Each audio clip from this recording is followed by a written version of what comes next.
said that you hired him to cut the wire that killed Matt Escobar. Yeah. And who loves you? And who do you love? They have the same birthday as Adolf Hitler. Wow. We're pounding it. Like really pounding it hard. Wow, this is freaking out. Oh my God, Jay. Aliens!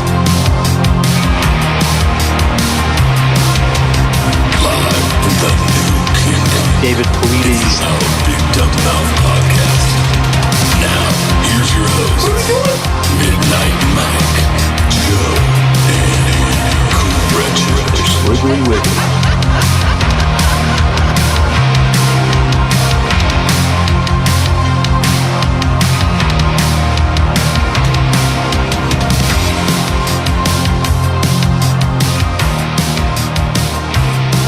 Hello, everyone. Welcome back to another fun-filled podcast adventure. Hooray. My name is Midnight Mike. Burchett is over there on screen directing images and traffic. I hate this place. I'm not directing any traffic. We use the libertarian laissez-faire method of traffic management. You just go when you want. Do what you got to do out there. Joe is over there on screen, too. Yes. He's masked up. Okay. He's masked up and ready to make it happen. I don't know about that. Well, it's a Saturday. It's a Saturday fun day. And I'm drinking coffee, which is something that I'd like to do in the afternoon, especially on Saturdays and the Saturday fun days. Where's my Saturday? Saturday fun day. Saturday. That's a good one right there. Phil's so confused. Yeah, well, it happens. He's cogent. Big topics for today. Big topics. Big news happening, people. I probably say that every episode, and maybe it's confusing people. I don't know. We got some new listeners. Thank you for all the people that have decided to take their time to listen to this show.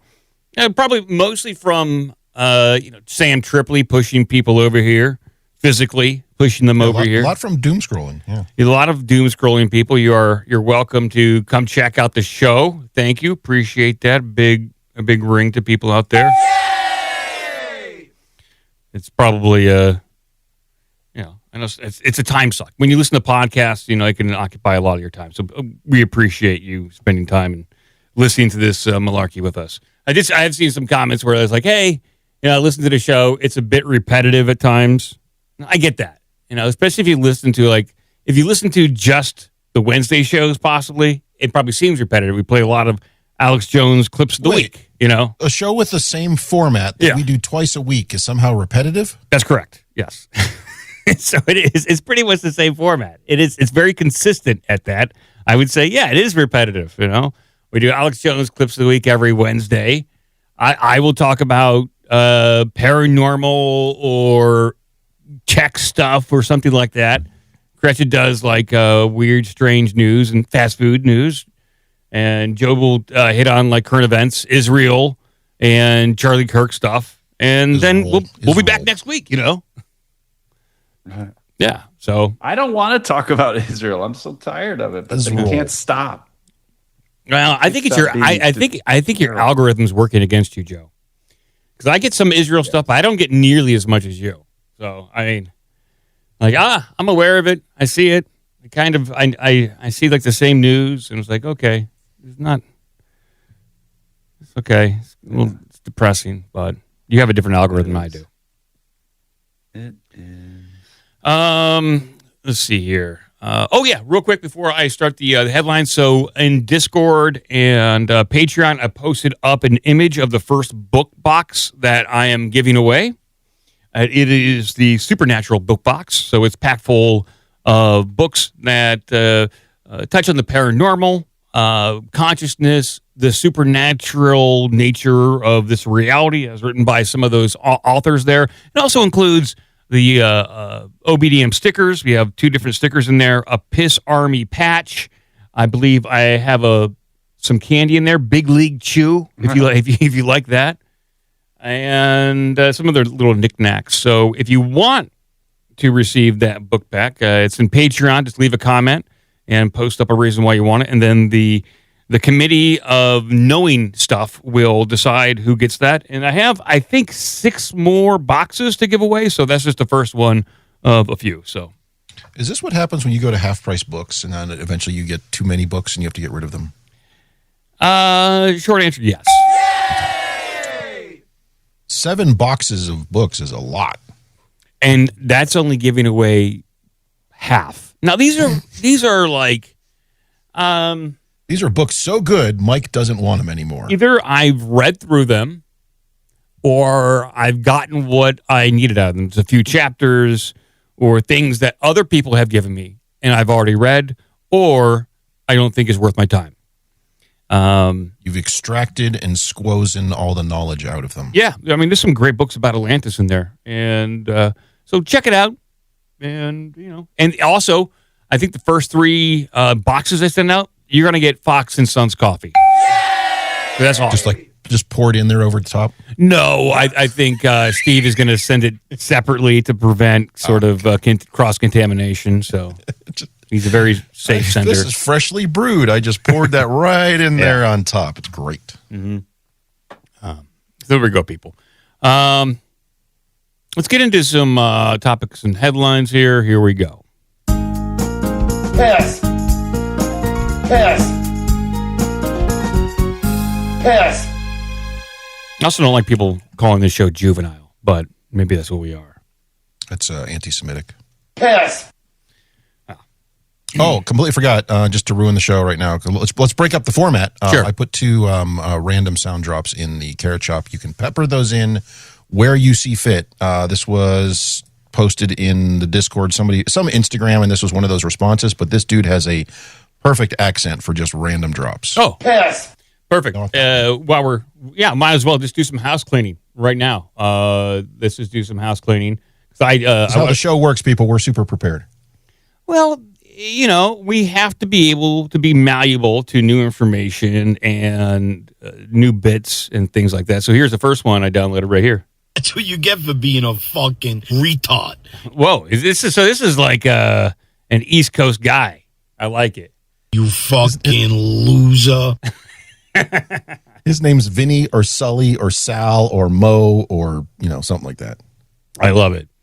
A listener sent this one in. This is a compilation of Trump. It's just a bunch of audio drops. And I thought this might be fun. So just listen. It's just a montage of Trump doing insane Trump-like things. And so here we go. We are pounding that area. We're pounding it, like really pounding it hard. They took a pounding from Rick. It's like this guy right over here, Anthony.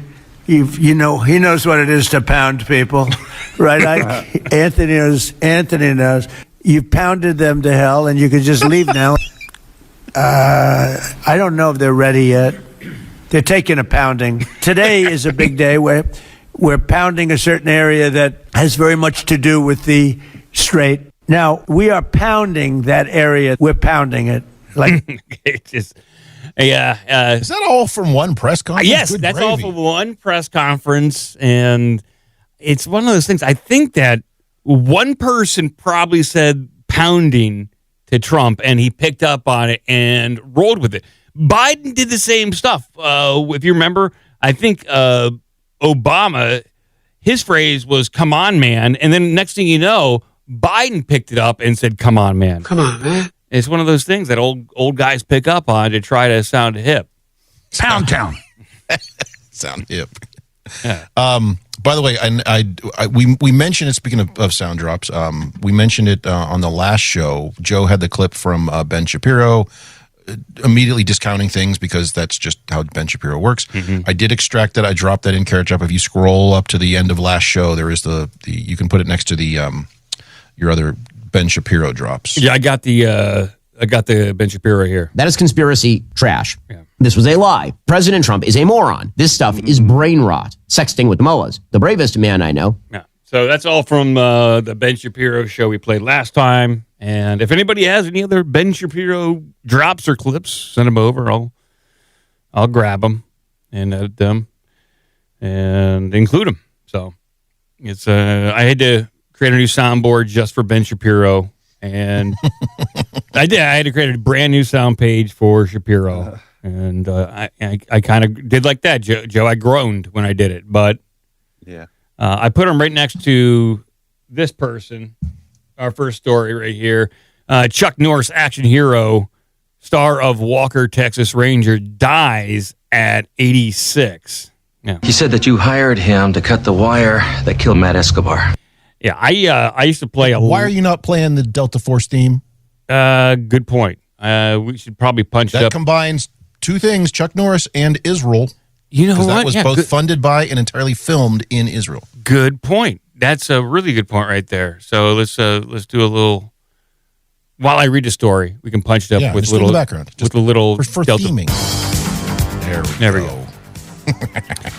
So yes, the martial artist and actor was best known for playing Cordwell Walker. I mean, that was his name? Cordwell Walker, a lawman who dispensed Lone Star justice with roundhouse kicks and old school moral. Okay. Well, Chuck Norris, he's a square-jawed martial artist and Hollywood action hero. Became a symbol of rugged American masculinity as the star of the CBS series Walker, Texas Ranger, and later as a popular internet meme. He died Thursday, his family said. I think he died in Hawaii from chest pain. Yeah. The guy was, from what I saw, he looked like he was in remarkably good health up until the end. Besides that last final gasp of breath, the guy was still doing Chuck Norris things. Well, he was, 86? 86 when you're years 86, young. A cold can take you out. It says, it is with heavy hearts that our family shares that the sudden passing of our beloved Chuck Norris yesterday morning, the family said in a post on Instagram on Friday. While we would like to keep these circumstances private, please know that he was surrounded by his family and was at peace. To the world, he was a martial artist, an actor, and a symbol of strength. To us, he was a devoted husband, a loving father and grandfather, incredible brother, and the heart of our family. He lived his life with faith, purpose, and an unwavering commitment to the people he loved. Missing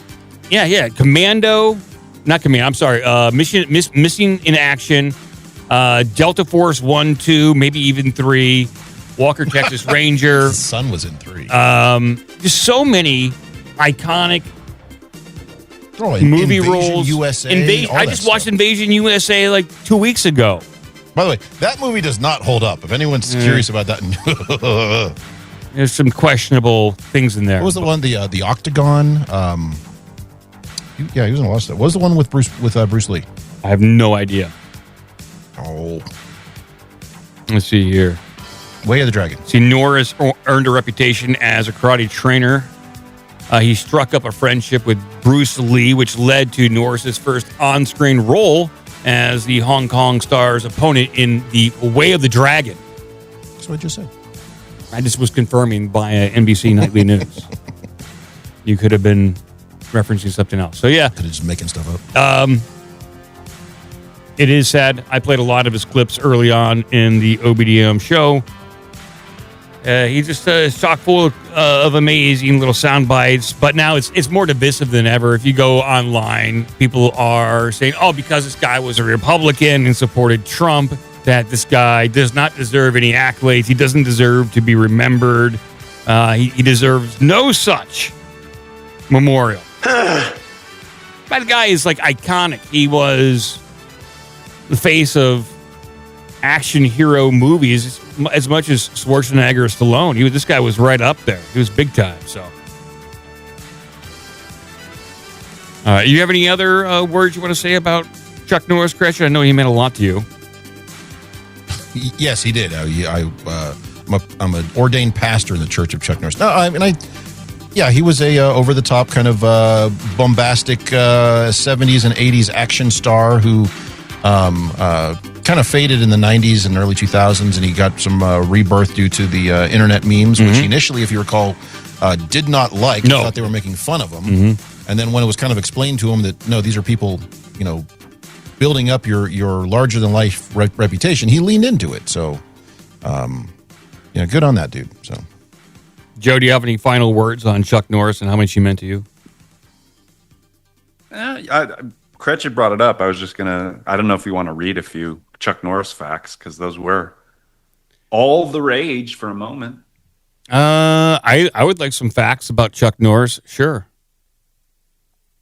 We're my glasses. If I have a banana. Do you have the one about the sharks? That's my favorite one, I think. A woman. He fought sharks, right? I wasn't ready. I'm cleaning my glasses. Someone else pick it up. Jeez. Now I'm doing this one from memory, but what was it? When Chuck Norris goes swimming in the ocean, the sharks get out.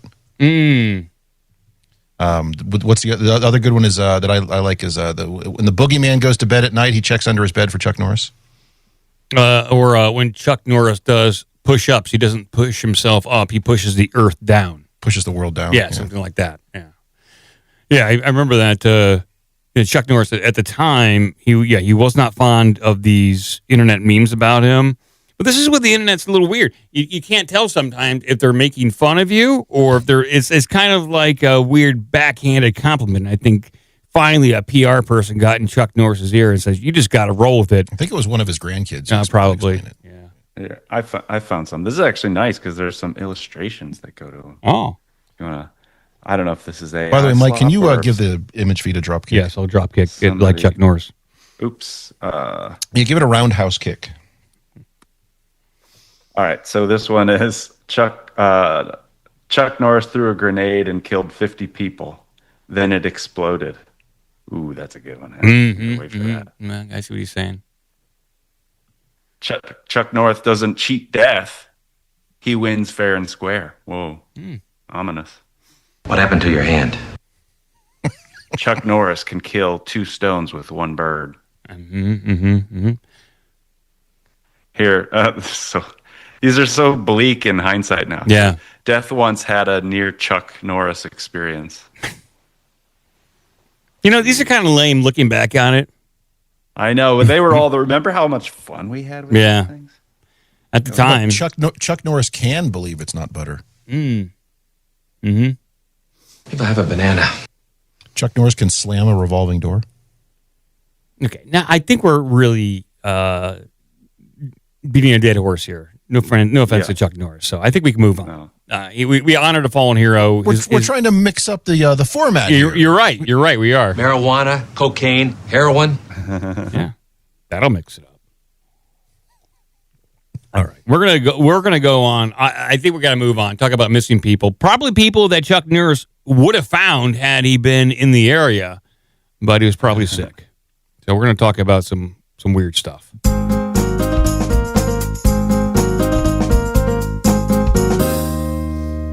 Yes. David Paulides. Yeah, this is Missing 411-esque. I believe David Paulides talked about at least one of these people a few weeks ago, and I mentioned this missing person. I want to say mid-February, and the case is just kind of spiraled out of control because. Is this the grandma, the newscaster lady? This is not the grandma. There are more people missing, Cretched. Oh. More people missing as related to aerospace insiders. So I'll bring this up on the screen. This is from X, and Representative Tim Burchett tweeted this out. He's one of the guys on the UFO Commission for the House of Rep, and he's tweeting this out about these people. So aerospace engineer Monica Rizes, co-founder of a key U.S. rocket alloy, vanished while hiking in 2025. Months later, Major General William Neil McCasland, who oversaw the program that funded it, has also vanished without a trace. I love that you got this. It's people asked Grok. People said, "Grok, is this true?" And Grok was like, "Yeah." Yeah, so this is like a weird like connection. There's 2 more. I interrupted you. So there's people. There's a lot more people that are. I guess, connected the Wright-Patterson Air Force research lab that have either died or gone missing. So it's a pretty involved story, and it doesn't seem like it's getting a lot of attention from the local or national authorities in finding these people. So I'll try to summarize this as best I can, but a small cluster of cases involving people in or around high-end aerospace and defense research world have gone missing or have died. The two headlines about these two people, the general and this researcher. So the researcher was a material scientist who disappeared while hiking in California in June of 2025. The major general, a retired Air Force general and former commander of the Air Force Research Laboratory, he vanished in Albuquerque, New Mexico on February 27th of 2026. On their own, each of these cases could probably be written off as isolated or tragedy. What makes them kind of unusual here is that they appear to be connected, at least to the Air Force Research Lab, that he funded her research to a certain degree. Then there are the others that are connected to this story that make this feel like a bigger pattern. On October 2025, Wright-Patterson confirmed the death of First Lieutenant James Gustentus and Jamie Pitchard and Jacob Pitchard in Ohio, a case involving personnel tied to the Air Force Research Lab, all Wright-Patt centered. And so then there is another person, February of 2026, Carl Gilmar, an astronomer attached to Caltech, also associated with this group that had either gone missing or dead. And so there's this wide pattern of people that seem to have gone missing. And so when it comes to specifically, I guess the most high-profile person is this general that went missing. His wife left the house to go to a medical checkup, I think right around 11 a.m. By the time she got home, right around 12:30, he was gone. The general was gone from the house. He left the house, apparently disappeared. His cell phone was not on him, and they commenced the search. Well, how is the search going? Well, here is a local news report to kind of show how this news report or this search is going. This is from News Nation. News Nation is covering this. And so here it is.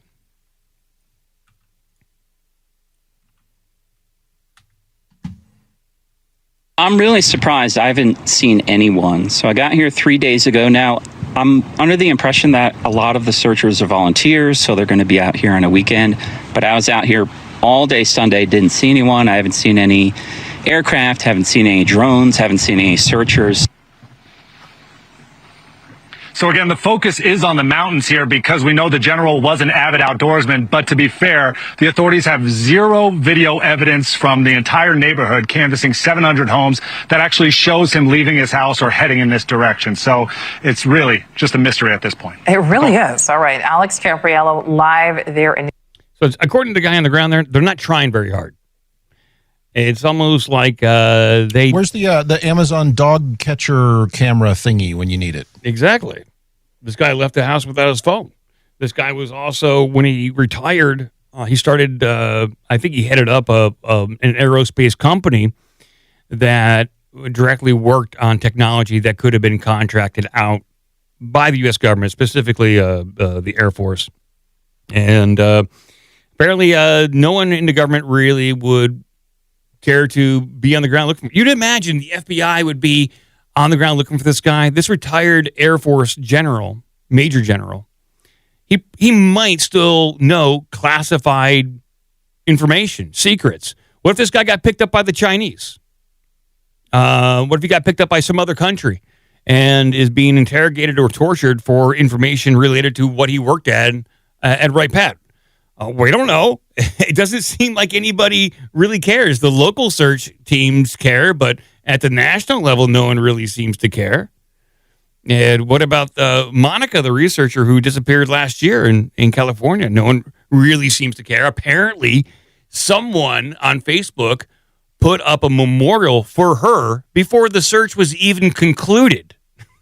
So they were willing to call her case closed before a body was even found. I think they found from her was a hat. I don't even think that they found a body. And so these are bizarre cases all surrounding Wright-Patterson Air Force Base.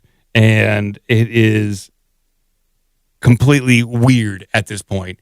Even David Paulides, he covered it, and he didn't dip into the missing research scientist from last year.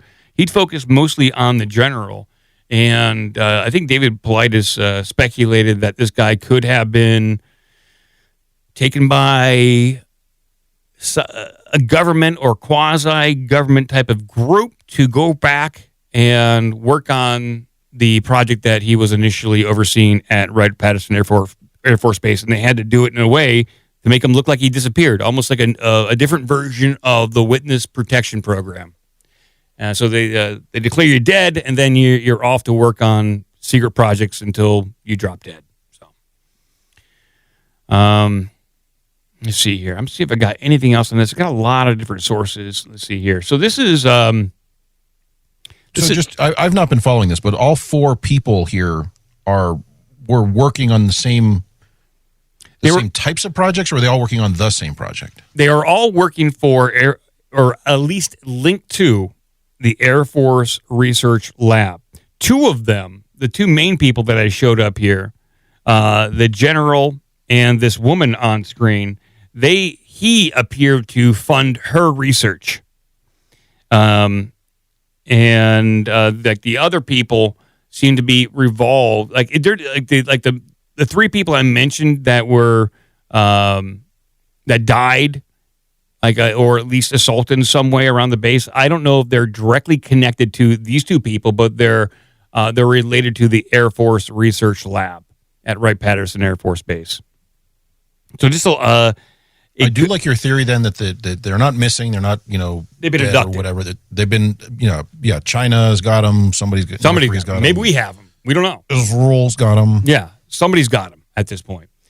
So Tim was asked about this, Tim Burchett, and this is what he had to say because he posted up about this. So this is what Tim has to say. Appearance. What do you make of it?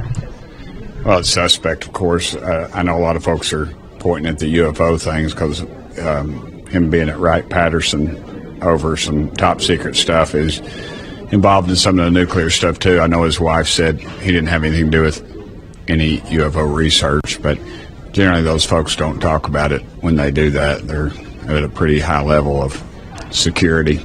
I was even told a few weeks back that the president was on a need-to-know basis, so I think that'll alarm a lot of people, but I just hope they find him. I don't know. He left. He took his .38 with a holster in it, and I think his wallet. It just seems to me very odd that what was going on. He also, I believe they found a U.S. Air Force shirt out near the house. Or I'm not sure. I heard conflicting reports that it was his or it wasn't his, but when you're trying to disappear, you're going to change your appearance. You're going to take off what you got and put something else on. So nobody really knows.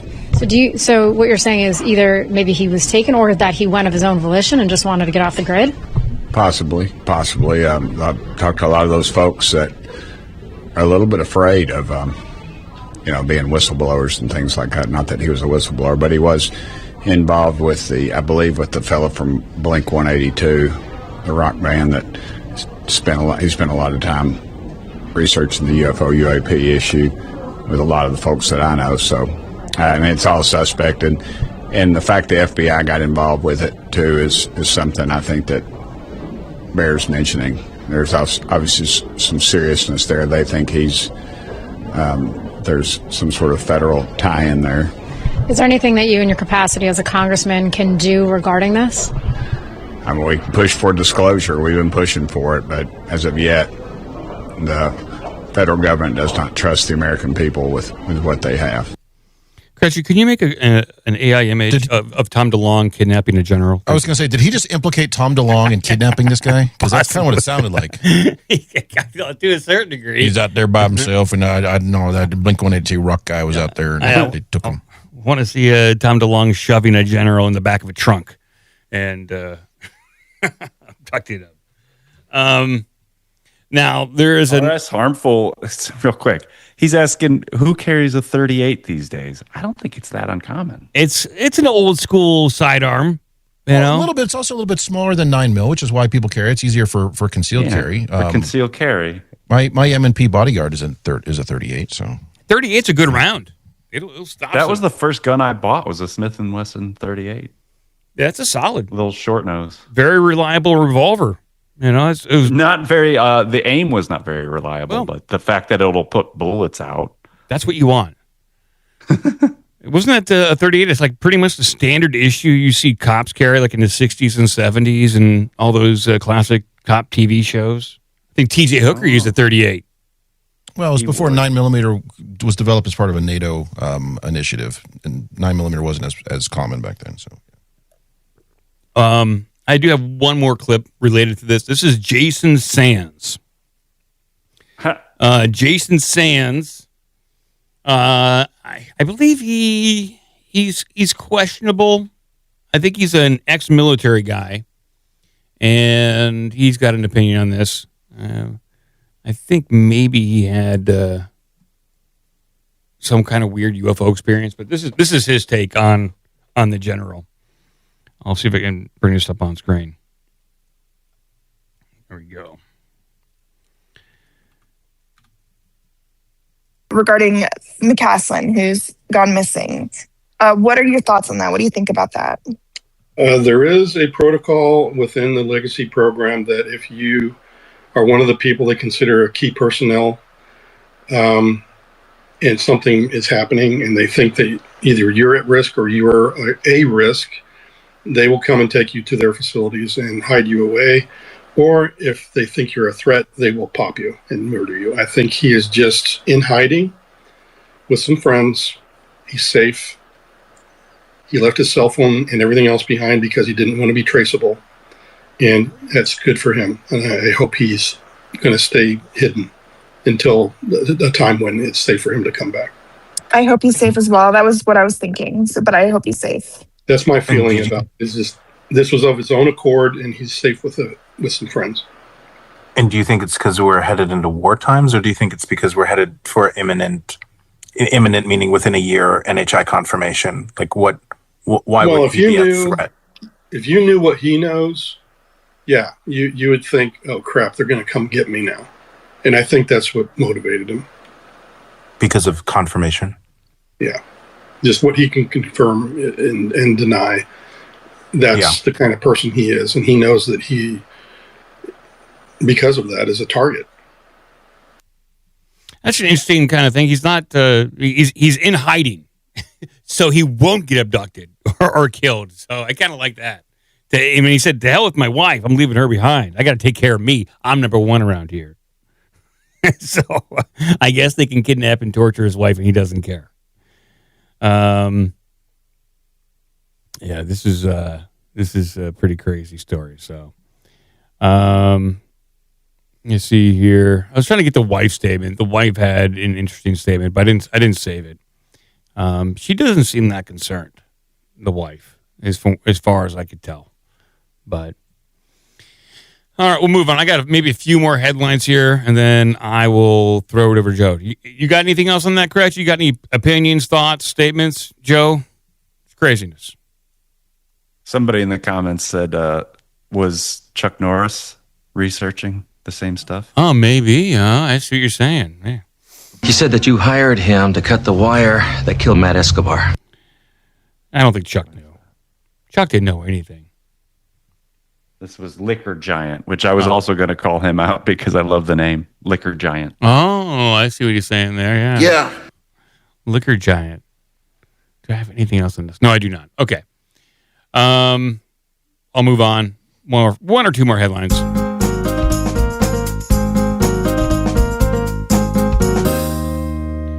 Let's see here. What do I got over here? is that, so just a headline, you guys let me know. An experimental AI agent broke out of its testing environment and mined cryptocurrency without permission. So I saw that same story. That's fun. That sounds like fun. So it's out there just trying to make money. The Pentagon to adopt Palantir AI as core military system, memo says. Oh, really? I already thought it was. I didn't know they had to make this official. I thought Palantir was just kind of integrated with everything the military was doing. Maybe that's part of Homeland Security and not necessarily the Pentagon. And then we know Steven Spielberg. He's a big film guy. He's got that new movie coming out called Disclosure, and it's raising more questions than answers because there's other people in Hollywood that are making alien movies too. That's pretty common for Hollywood to do once one producer or studio starts hearing what, especially a big wig like Steven Spielberg is doing. Obviously, they might just start doing their own thing along those lines. The same reason why you had Armageddon and the movie Deep Impact would come out within 6 months of each other, and essentially the same movie, just stylized differently.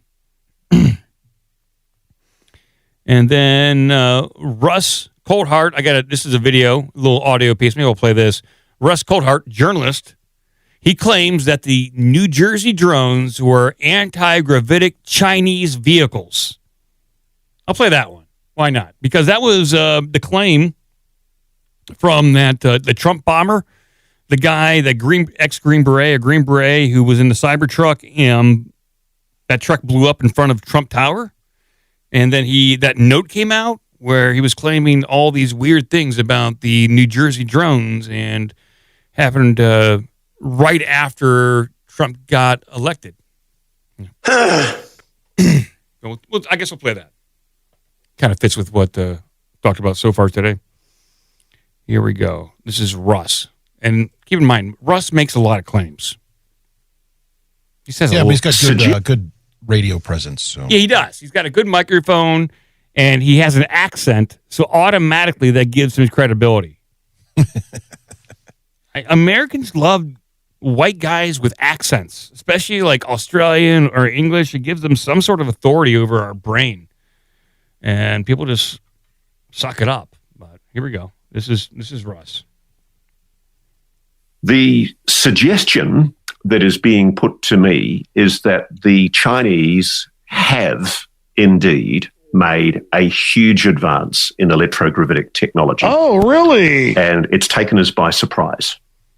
And that the United States has been caught asleep at the wheel. It was complacently, hubristically thinking that it was way ahead of its foreign adversaries.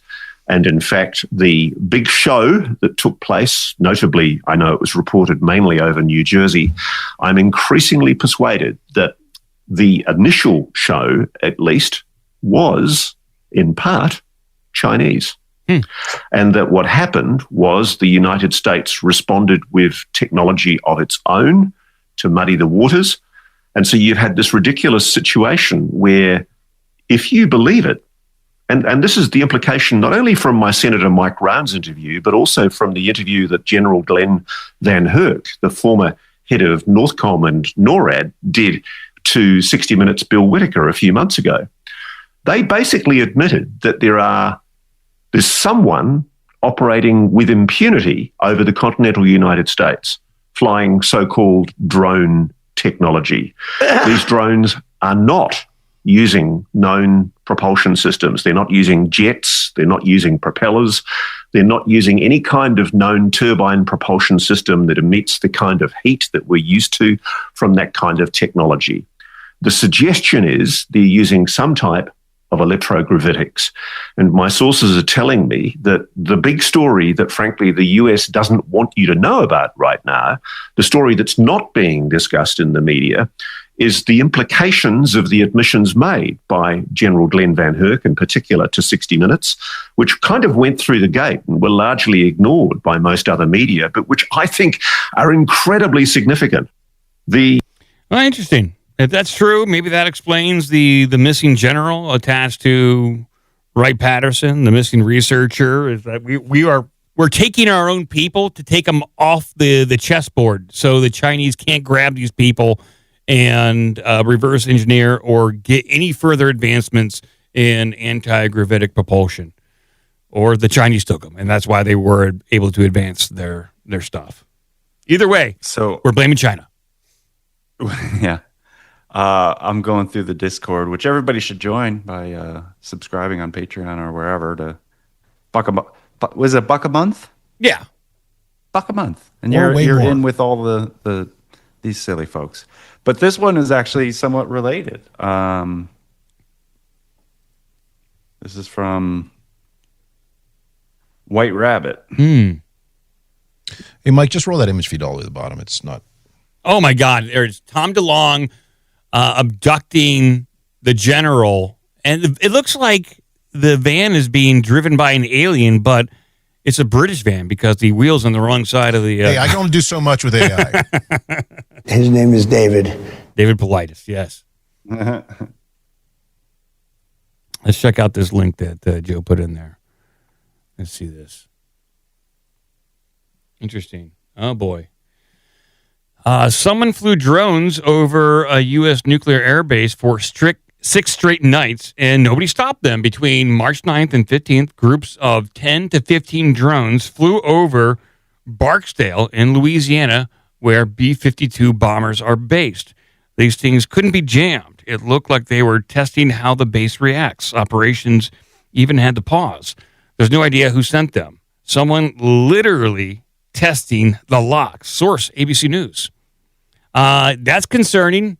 Yeah, I saw that where some group is able to fly with impunity over these bases with drones. Not unlike what we saw in New Jersey and then countless other military bases in Europe as well.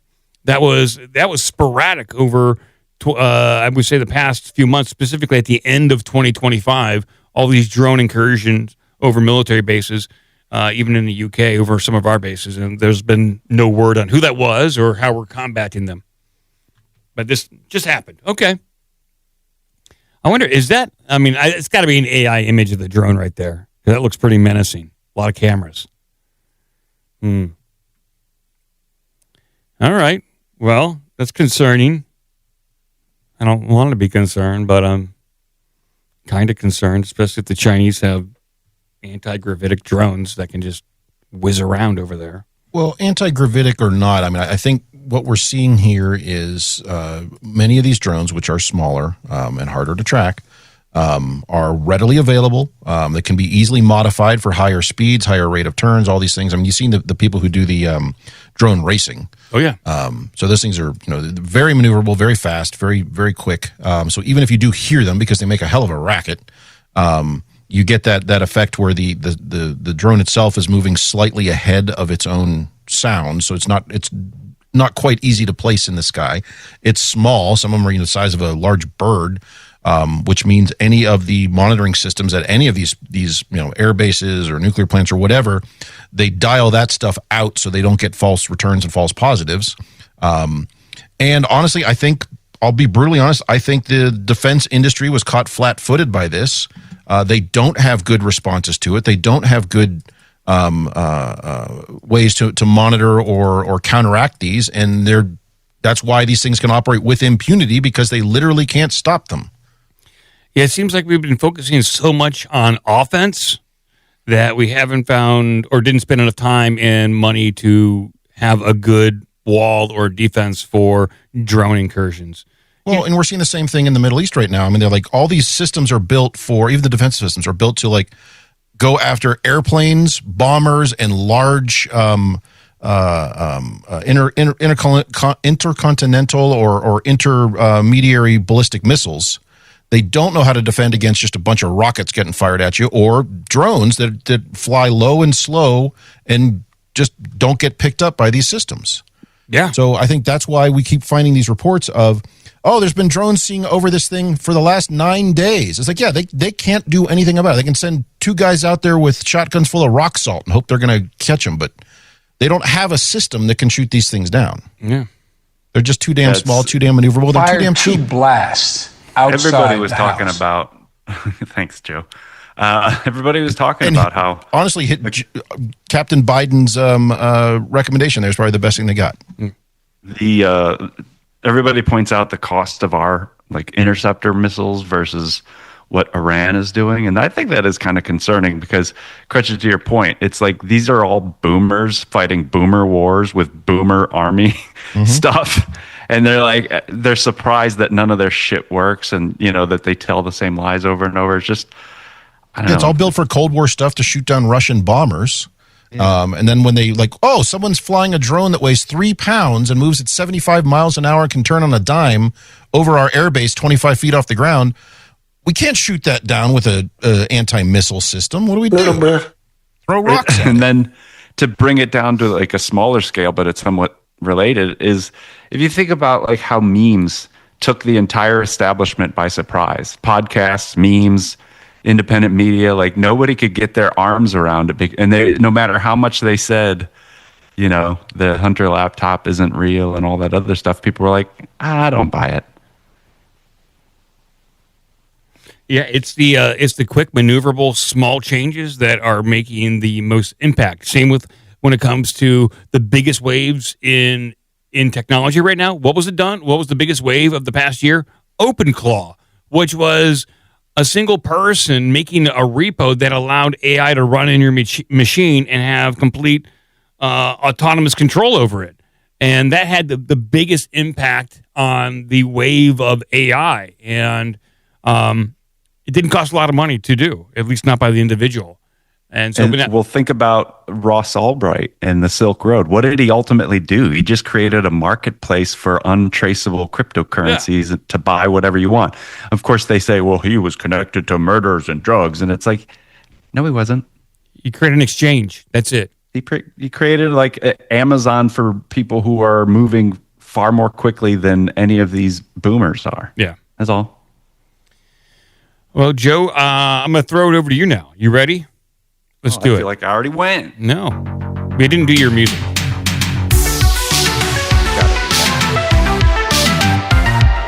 I hated what liquor had done to Roger Clinton. Yeah, I don't know what's happening to Roger Clinton over here. I was shocked, man. Just throw this up and just let's talk about it. I'm shocked.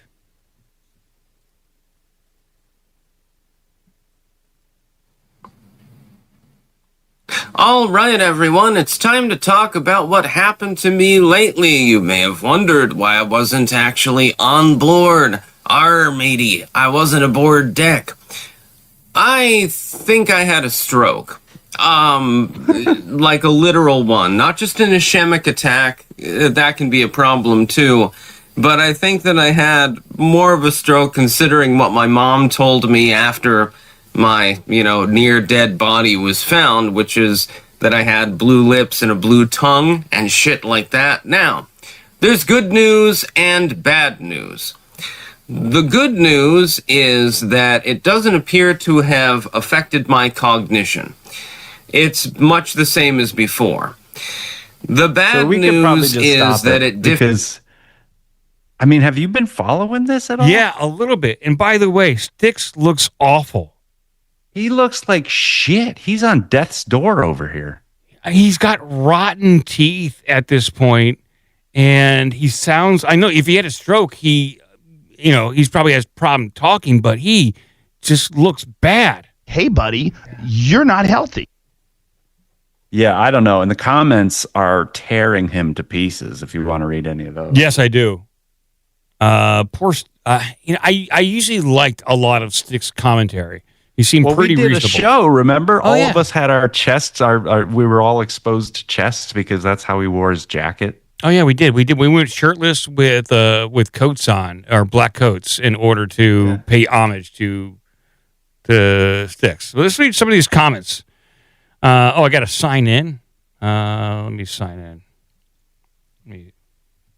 Let me try to sign in here. I believe in you. I think you can do it. If I remember my password.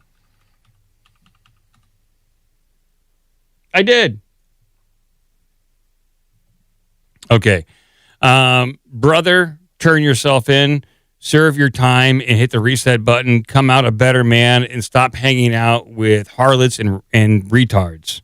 I guess Styx got in, he assaulted somebody and he got arrested. I think that's also an accusation against him. And then someone else chimed in, guys, are you buying this? Huh? And then someone else chimed in, 2 felony warrants issued, 6 charges pending in 2 states. Tarl, you are the most stupid effer I have ever encountered. Turn yourself in, you pathetic sea guzzler. Then says lies. And then another person said, you're hiding from the cops in a retarded chick's apartment while lying about having a stroke. And you're simultaneously giving us life advice. You can't make this S up. Boy, yeah, people are not being kind to Styx anymore. That is crazy. Orangutans are cool. Yeah, I heard some stuff going on and all that. I saw some tweets and I was like, I don't know, whatever. He's probably fine.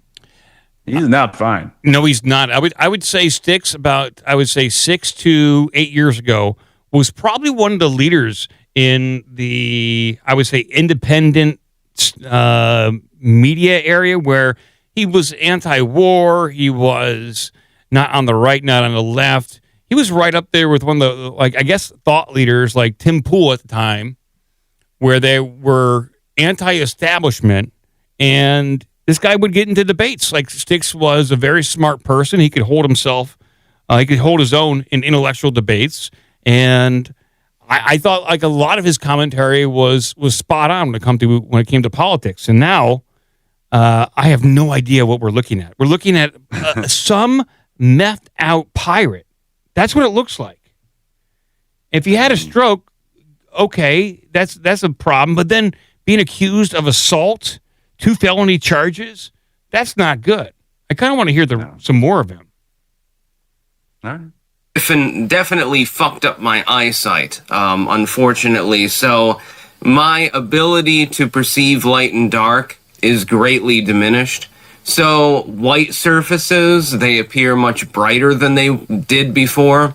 Dark surfaces are almost indistinguishable. It makes it much harder to read text. That's really, really dire for somebody who really, really likes literature. I like to read.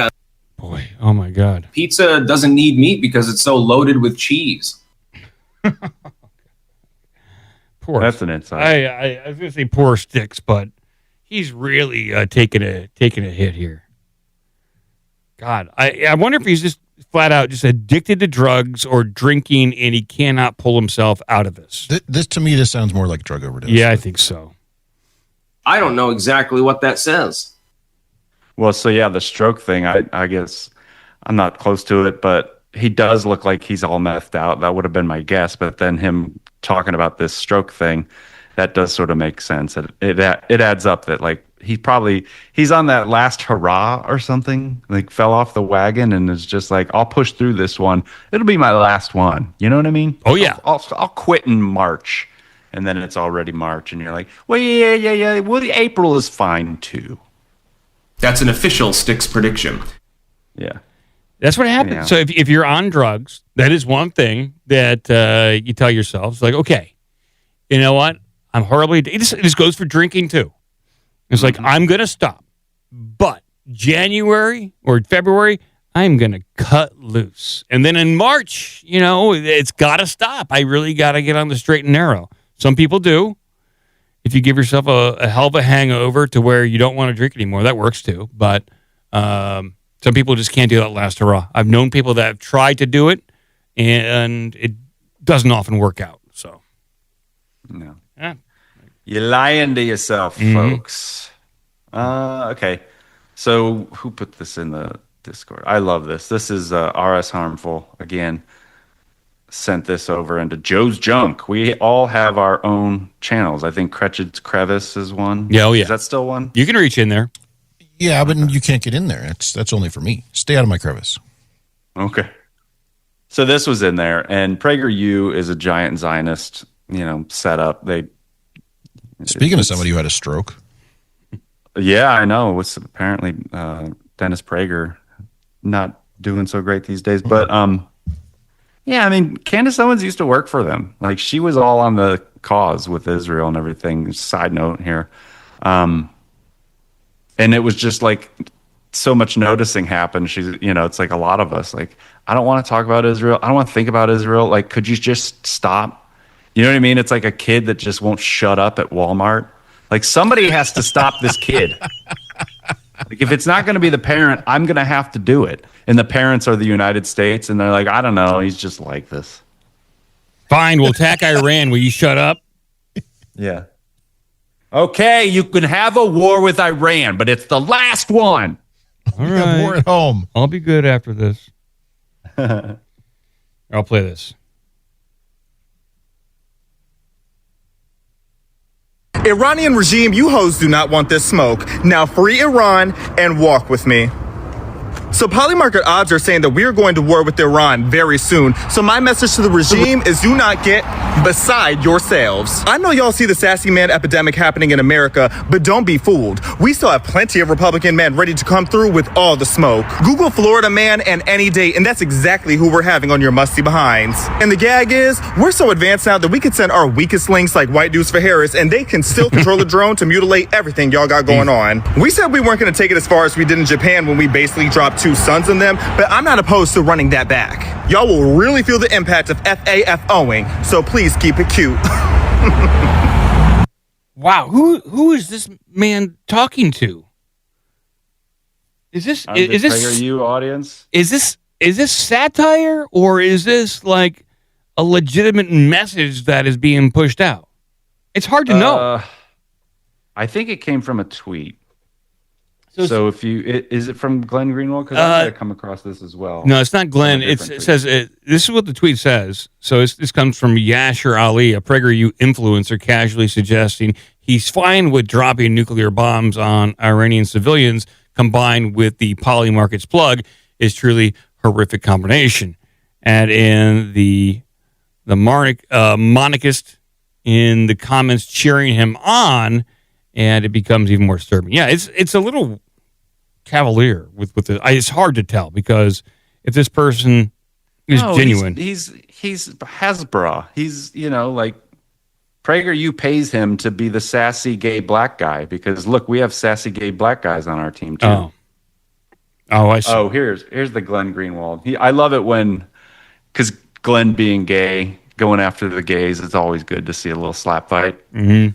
But Glenn says, Mossad scientists created the purest caricature of a flamboyant black gay culture TikTok influencer, then implanted him with an AI chip to spew the most sociopathic Israeli scripts of mass slaughter fused with Ben Gvir's id. This type of human experimentation should be banned. Yeah, exactly. Like, my God. What a catty bitch. Glenn, settle down. Oh.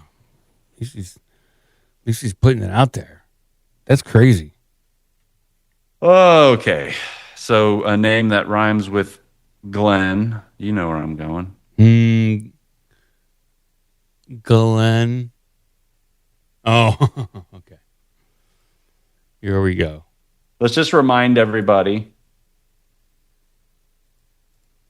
Okay. We probably played this, but it's always good to remember. Let me put it up on screen. Here we go. The Epstein files. There are none. Okay, as far as the Epstein list, there is no Epstein list. The evidence suggested there really was not an Epstein list if you were watching this case with any sort of eagle eye. The Justice Department released so many records from the Epstein files today, more than 3 million pages plus videos and photos, that if you were to print them out and stack them up, they'd be about 3 times taller than the Statue of Liberty. The Epstein files. How many, Ryan? There are none. More than 3 million pages. More than 3 million pages. 3 million pages. Over 3 million more pages. Releasing more than 3 million pages of documents. Justice Department releasing more than 3 million pages of documents related to convicted defender Jeffrey Epstein. Jeffrey Epstein. Jeffrey Epstein. Jeffrey Epstein files. The Epstein files. There are none. President Trump is a moron. So it's like these people discredit themselves by doing these things. And then, I mean, they kind of move on, pretend like they didn't say it. Nobody ever, you're not going to get, like, famously, Ben Shapiro will not debate an adult at all on anything. So he never has to answer for these things. He just gets to move on to the next thing and tell you how stupid you are for noticing the next thing. Yeah, that's the same thing with a lot of most of these Twitter people who spout a hyperbolic point of view, and then they're proven wrong. And they never have to answer for it. They're never going to address it because it ruins their brand and their message. That is conspiracy trash. Yeah, is it now, Ben? Could be. Okay, so a Dave. I like to talk about this Dave. I used to watch this Dave all the time. I used to like watching good old Dave Rubin. He was good at collecting the same clips that I would generally want to collect, so I would just steal them from his show and play them on this show. But he's become a real bloodthirsty Zionist. He'll say things like Palestine didn't even exist until Israel became a country. It's like, what?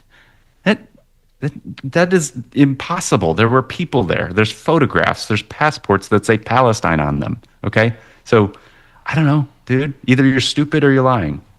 I'll go with choice A. Here we go. Here's Dave. Let's listen to what he was saying just a moment ago. Allow me to make a prediction here in my prediction stuff. I'm not Polymarket, I'm not Kalshi, but I'm pretty good at predictions. And my prediction here is that everything that the media is now going to say about Iran's going to close the Strait of Hormuz and energy prices are going to go crazy and all these, none of this is going to come to pass. That isn't to say there won't be a little bumps here and there in the market, and it's not to say one random thing, bad thing might happen to a ship or something like that. But Iran has their military has basically been decimated. So they can keep doing PR stunts and having the second general of the 4th Command of the 3rd Wing of the Iranian Army show up on MSNBC. They can keep do that and make his threats and say, we're going to let things through if we like you and not if we don't. But it just is utterly irrelevant. We are the sheriff. Allow me to make a prediction here in my... Yeah, there's Dave making a prediction.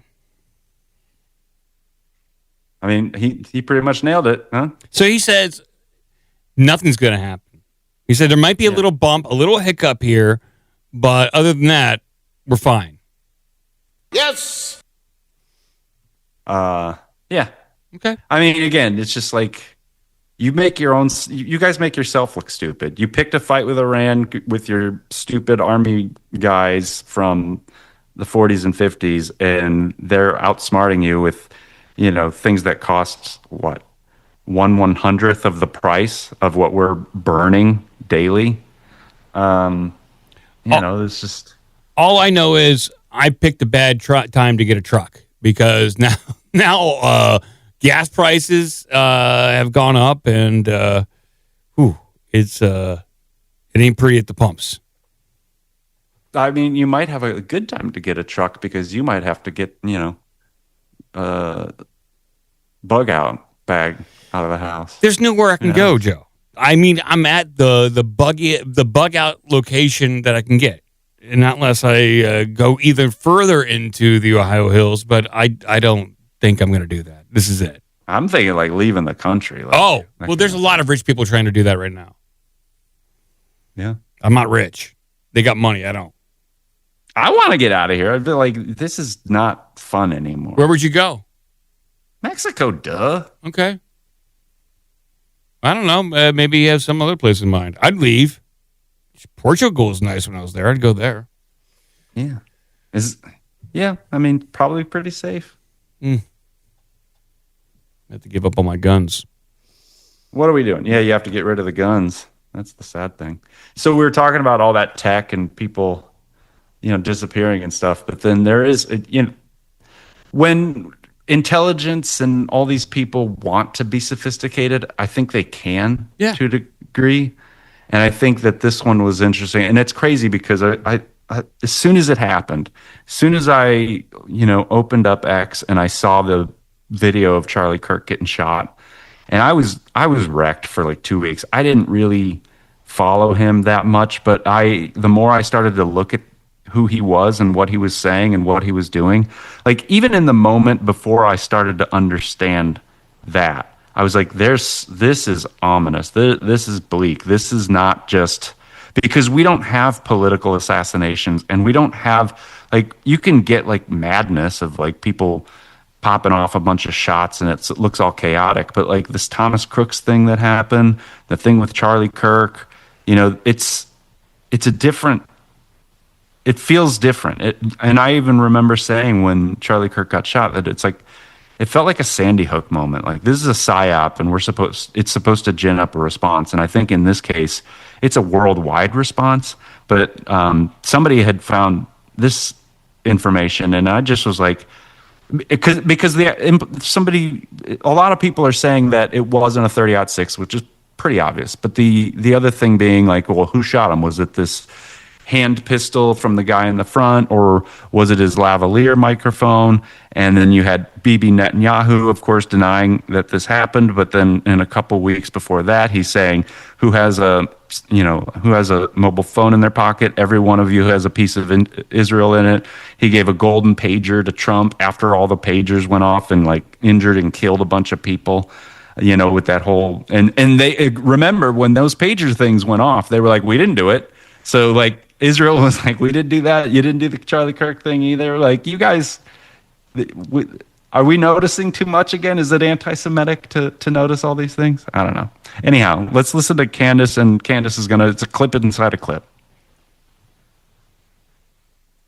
Take a listen. Hold on.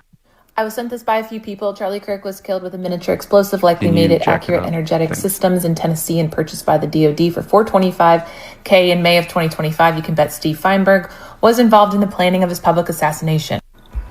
Well, I pulled all of Accurate Energy Systems contracts from usaspending.gov, and I found this one. This one, the address is in Tennessee. It is for miniature XS demolition devices, anti-personnel, SPM. That's what caught my attention. We're going to come back to that. The amount is $440,494. The procurement period, May of 2025 to August of 2025. So I went and looked up all other procurements because as somebody who has done DoD procurements before, that was a really odd amount of time.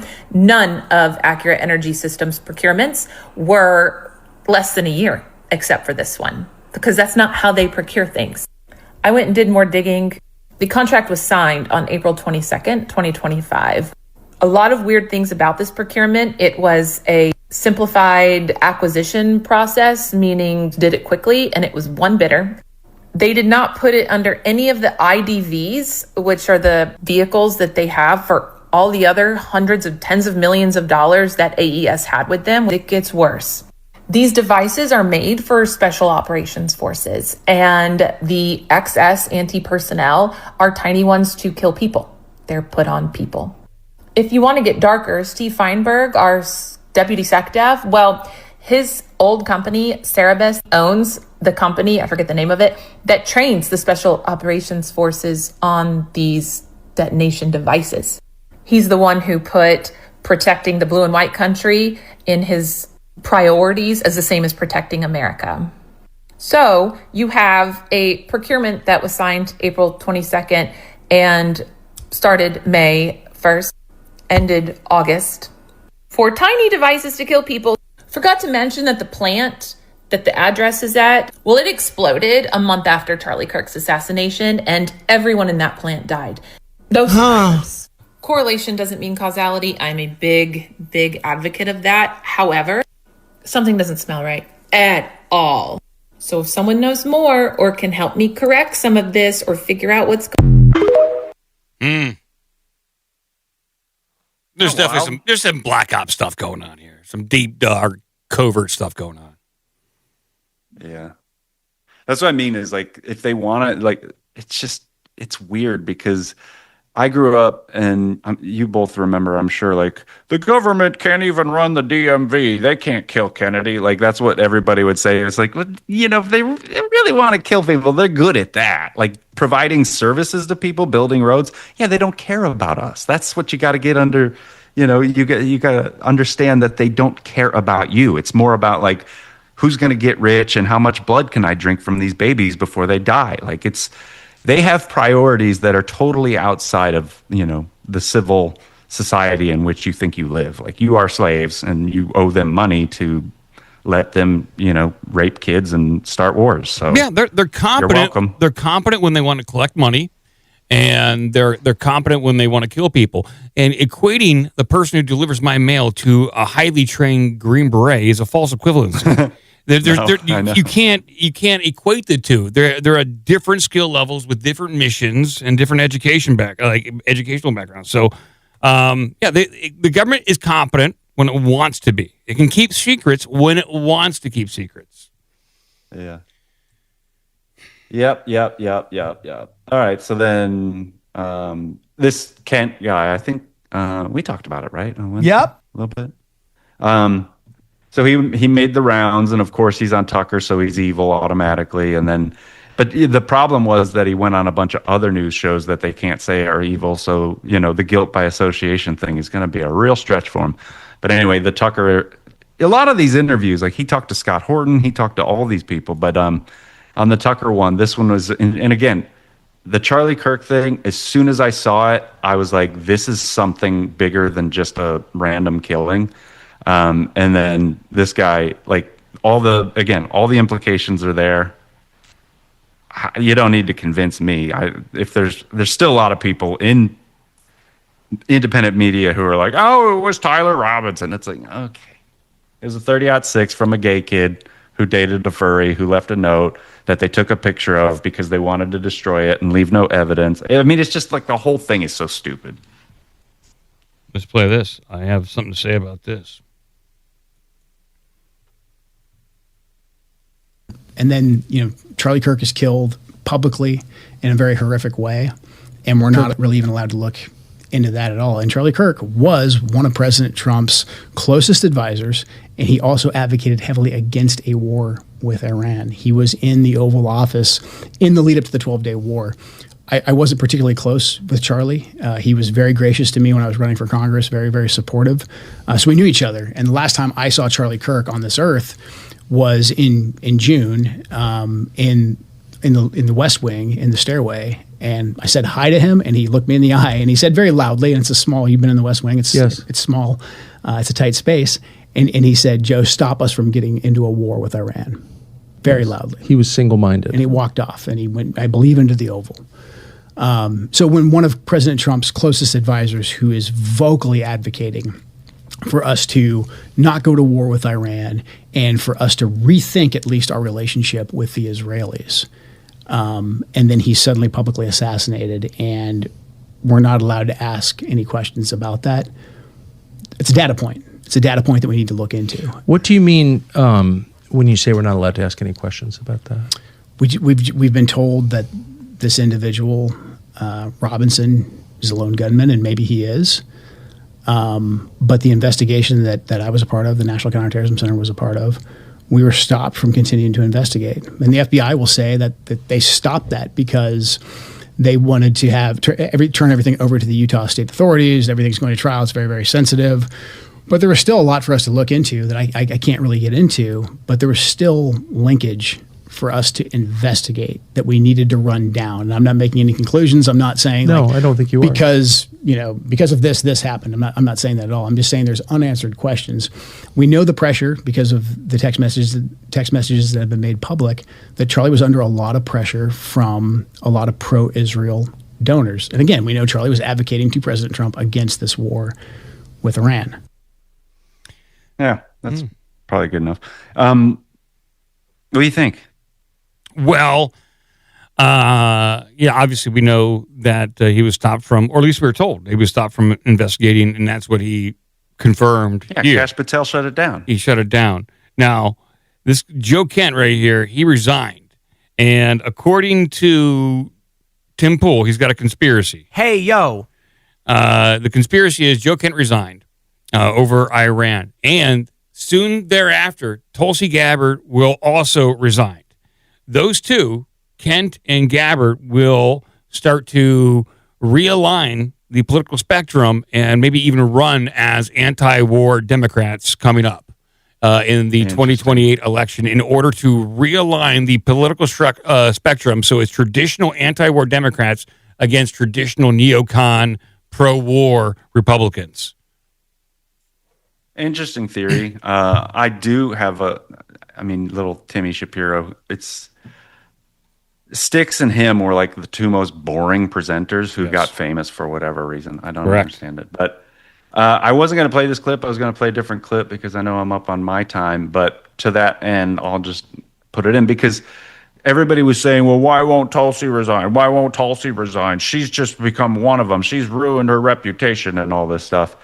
But wait, that is the one. Okay, so that's the one. It shows a picture of Joe Kent, but this should be Tulsi goes to Congress and gets grilled over the intelligence and what's happening in Iran.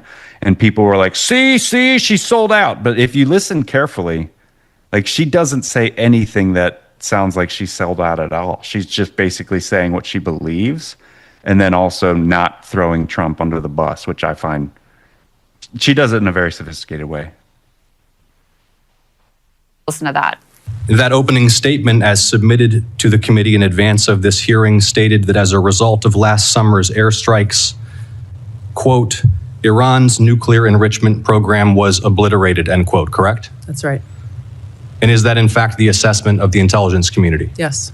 So the assessment of the intelligence community is that Iran's nuclear enrichment program was obliterated by last summer's airstrikes? Yes. And the opening statement you submitted to the committee last night also stated, quote, there has been no effort since then to try to rebuild their enrichment capability, end quote, correct? That's right. And that's the assessment of the intelligence community. Yes. The White House stated on March 1st of this year that this war was launched and was, quote, a military campaign to eliminate the imminent nuclear threat posed by the Iranian regime, end quote. That's a statement from the White House. Quote, the imminent nuclear threat posed by the Iranian regime. Was it the assessment of the intelligence community that there was an imminent nuclear threat posed by the Iranian regime? The intelligence community assessed that Iran maintained the intention to rebuild and to continue to grow their nuclear enrichment capability. Was it the assessment of the intelligence community that there was a, quote, imminent nuclear threat posed by the Iranian regime, yes or no? Senator, the only person who can determine what is and is not an imminent threat is the president. False. So she won't say it. She said, oh, well, that's not really my job. That's up to the president. The only person who can... Yeah. Like really pounding it hard. Did you catch it too? Maybe I didn't catch it. She's being super cagey. Well, like she's cagey. Sagar and Crystal. Yeah, she's not cagey about it. Yeah, so she's not throwing Trump under the bus, but she's saying, yeah, all the information I got, it didn't look like Iran was starting a nuclear program again, but that's the not to say. subtext is that motherfucker did whatever the fuck he wanted. Yeah. Right? Yeah, we can listen to Crystal and Cigar, see their take on it. Let's see. Determine imminent threat is the No, not that's true. Literally your job. Yes. That is your job, is to determine, which she knows, but she's unwilling to just outright lie. So she dodges by saying, well, the president and all his brilliance and glory and magnificence, he's the one that we have to defer to. And only he can really, with his magical abilities, can really determine whether this was a threat to the United States. And I want to emphasize one other aspect of the testimony there in the exchange with John Ossoff. He says, in your written testimony, you talked about how there had been no efforts since the nuclear enrichment was supposedly obliterated to try to rebuild their enrichment capability. That was in the written testimony. She chose not to say that when she actually gave her opening statement. That was omitted because, again, that's very uncomfortable for this administration in all of their many layered lies and rationales for why we're now in this disaster. Yeah, and she's actually literally testifying as you and I are talking, and she just continues to say, she's like, the ODNI is not my personal view. This is the view of the intelligence community, and the president is the one who can make the imminent threat decision. Now, to the point that I made earlier about Israeli capture, Joe went into great detail about what that looked like inside the information environment. I'm not going to play that clip because I have that one too. But basically, Joe Kent describes what I think is actually going on, because if you saw Trump commenting on his 100% approval rating for the war from CNN, did you see this? It's just it's a bullshit poll. There's no way that's a real poll. No way. Yeah. So, but it, Trump, he's got like, so what Cigar and Jetty is getting at in this particular part is what Joe Kent says to Tucker and a few other people that's been interviewed, is that basically the IC intelligence community comes in, and it's like how Dick Cheney would leak to the New York Times and then quote the New York Times with what he leaked. Yes. Right. So that's what's happening, is that basically the intelligence community is smelling. They're farting and farting and farting. They love the smell. And then they put Trump in the room and they're like, see all these farts? Smell them. Smell them. They're here. This is real. And it's like it's a classic analogy. It's a classic strategy. Yeah. Dick Cheney leaks to the press, and then the press reports on it. And then Dick Cheney cites that press report as justification to do something. Right. It's so crazy. A lot of the times, what's happening is that the intelligence agencies that speak to each other, so like CIA and Mossad, when they communicate, like they'll put a bug in their ear, like, "Oh, this is what's happening," and they're like, "Oh, we didn't see that happening," and they're like, "Yeah, but we're vetting it now. It's probably going to happen." So they play all these games internally as well, and so I think they've got Trump behind this wall of like, "No, dude, it's going to be easy. Remember what you did in Venezuela? This is going to be a cakewalk, man. We'll be in there for a day or two. Be fine." And he started smelling his own farts too, and now they're having a big old farty party. Yep. And now he's in some real shit, and he doesn't know how to get out. Yep. I don't have anything funny to go out on. So yeah, I'm just gonna wait for the phone calls to come in. All right. We'll do some phone calls right now. It's been a while since we've opened up the phone line, so let's go ahead and do that.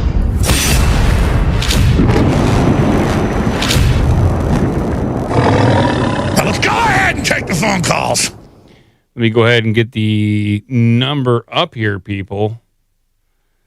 Yes. Maybe Cretchit has up on the screen. I don't know. It's possible. Let me log in. It's been a while since I logged into our phone number. Here we go. There we go. So, yeah, the number is 513-461-2175. We'll be mostly happy to take your phone calls for a few minutes before we get right over to Cretchit. Call now. Yes. Yes. Call now. Here we go. Caller, you are on the air. Hello. How's it going, guys? Good. Who are we talking to? This is Brandon from Oregon again. Brandon from Oregon. How are you doing? How's Oregon treating you? Pretty good. Oh, nice. I was just curious, with the government acknowledging, or at least supposedly acknowledging UFO and disclosure, how long do you think it'll be till they actually acknowledge cryptids? Or will they?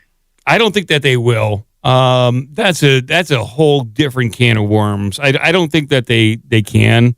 Because that's so messy. It's like, which version of cryptids are you going to acknowledge? Just Bigfoot? You can't acknowledge Dogman.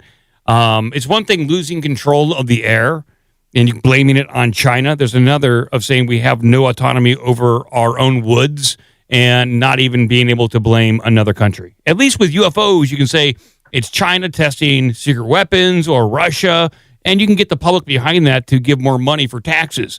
It's tough to acknowledge cryptids because it's hard to tax again on that. So I would say you're not going to see that. You'll see aliens, not Bigfoot. Yeah, true. Another thing I also heard, I don't know if you've heard of the story of Janice Carter. No. 50 Years with Bigfoot is a book she wrote a while ago, but she says that the reason why they don't acknowledge them because they're a people that they can't actually, give them social security numbers and put them on the books. I could see that. That's a good as reason as any. Like, you can't tax them, you can't force them into school. They're very elusive. It had to be a man in a monkey suit. Anyways, that's all I had, guys. Enjoying the show. Well, hey, thank you, man. Take care there in Oregon. Will do. Thank you. Let's go ahead and blow them up. Where's my phone line? Boom. Pow. Yeah, I didn't read that book. It sounds like a fascinating book. If the Native Americans did consider the Bigfoot to be a people, just a different kind of people. So. Caller, you are on the air. Hello. Hey guys, Stan Alaska here. Stan, people were asking, like, hey, when's Stan going to call in again? I'd love to hear his opinion on X, Y, or Z. So what do you got for us? I got the Missing 411 movie premiere. Me and my wife are going that this afternoon. So. Oh, and that is Missing 401 National Parks? Correct. Yeah. The movie premieres tonight. Is David going to be there?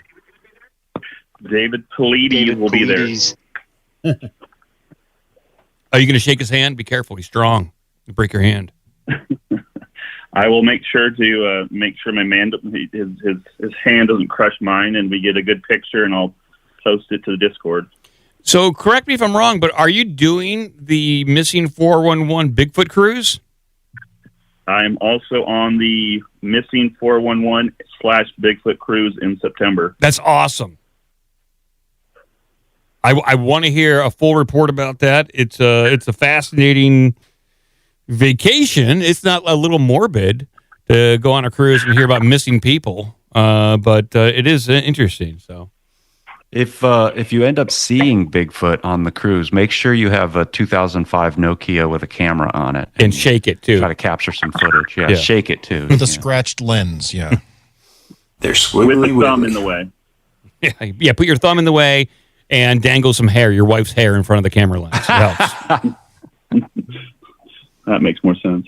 Yeah. So I'll keep you guys posted in Discord what's going on. But I think that that general that just went missing right before the war started, and his cohort and all the people got killed. Yeah, they're getting all taken up for deep underground military base work, secret space program, or whatever nonsense, because we need more scientists. That was the battle, the antigravitic UFO drones that just fly with no just complete recklessness all over our country all the time, especially those Iranian drone ships off the coast of California that don't exist. Yeah. We could be in some kind of secret war right now with China, and we probably have been for a while. We're in an overt AI war with them, at least commercially. So there could be some drone war going on in the background and high technology stuff, and we just, we're not privy to it. But I could see that as a real possibility. Yeah, I mean, if you've seen their displays where they have drones in the sky making all kinds of shapes and doing whatnots, I'm not surprised that they can do all kinds of stuff. And we have no excuse because we've been helping to fight Ukraine-Russia war, which has been a drone warfare thing for the last 4 years. So I think the Pentagon's lying about how they don't already have lots of anti-drone and drone themselves technology. But we've known they've been having UFO-type stuff since at least the 30s, potentially even before then, especially with the airship stuff in the late 1800s. So they're always lying to us, and, we'll find hopefully some, we got was it going to be the 80th anniversary of Roswell next year? So yeah. See how that might be fun to kind of go down and look at that if they have a nice kind of shindig going on. Yeah, that's a good point. With how much experience we've had in Ukraine, we have military advisors over there when it comes to anti-drone combat. You're telling us our military advisors aren't reporting back on how to combat drones or how to effectively use drones, cheap drones in combat for like kind of guerrilla warfare, with like what the Ukrainians are doing. It seems like they're not telling us the full story here. No, it's much better to use $4 million Patriot missiles up against a $30,000 Shahed drone. That's the economics make much more sense. Yeah. So $2 billion a day we're spending on this war, and this is another example of us being bankrupted. We passed $39 trillion of debt, and oil. For at least Brent prices and Alaska North Slope prices, we're around $110 a barrel, so just get ready for that. And the Dow is no longer 50 thou. The S&P is no longer 7 thou. So, forget all that. That was a pipe dream from last month. So you had a fever dream about the economy doing great, but get on board with the train. Otherwise, you are a co-conspirator. Yeah, it's not looking good for the United States and the U.S. empire, but we're going to hold on as long as we can. Okay. Keep holding out, man. Keep holding hope. All right. That hopium and copium. Well, have fun tonight, Dan, Stan, and report back. We'd love to hear about the movie. All right. Bye. Peace, guys. Later. Yeah, there we go. Did you hit him with a drone? I did not. I don't think I have a drone soundbite. You blow him up. I did. I blew him right there. Blow him up again. Oh. Did you pound him? I did not pound him as much as I should have. Stan likes to be pounded. Let me see if I can pound him right here. We're pounding it, like really pounding it hard. He knows what it is to pound people. They're taking a pounding. Oh, that combo's good. They're taking a pounding. Okay, there we go. Well done. Here we go. We're going to go over to Crash It. Here we go. God damn. That was kind of blasphemous. You're right. I'm sorry. Let's see where to start. So I've picked up another story, which now means I have 3 stories related to sharks. Do you want 3 shark stories? Why not? Shark? Is it Shark Week on Discovery Channel? Not Shark Week. I don't know why these all came out, but 2 of them were from last show, and then I got another one today. So I have 3 shark stories. We can do some shark news. Yeah, some shark news. So here's our first shark news story, and this is some friendly, fun shark news. Sharks get a bad reputation, but they're just regular people. They're out there trying to make a living. So sharks have best friends and go swimming together. Oh, really? That's nice to know. Everyone needs a friend. The ocean's most notorious predators are often depicted as solitary hunters gliding through the blue with little need for company. However, a study suggests that lone shark label may often be wrong. Some very large sharks, it turns out, have complex social lives complete with preferred companions and perhaps even odd frenemies. The research conducted at the Shark Reef Marine Reserve in Fiji found that bull sharks did not swim together at random. Instead, they formed consistent relationships with particular individuals, choosing their own friends. I can see this just by how I observe chickens, which are essentially like cute dinosaurs, but they're vicious creatures. They have their own preferred hangout group, and I can see that. And I'm not saying a chicken's less smart or more smart than a shark, but I would if a chicken looked like a shark and had teeth like a shark, it would be just as vicious as a shark. I have no doubt. Some sort of weird chicken shark? Yeah, it's weird. Like, chickens will rip things apart. They cannibalize like their own.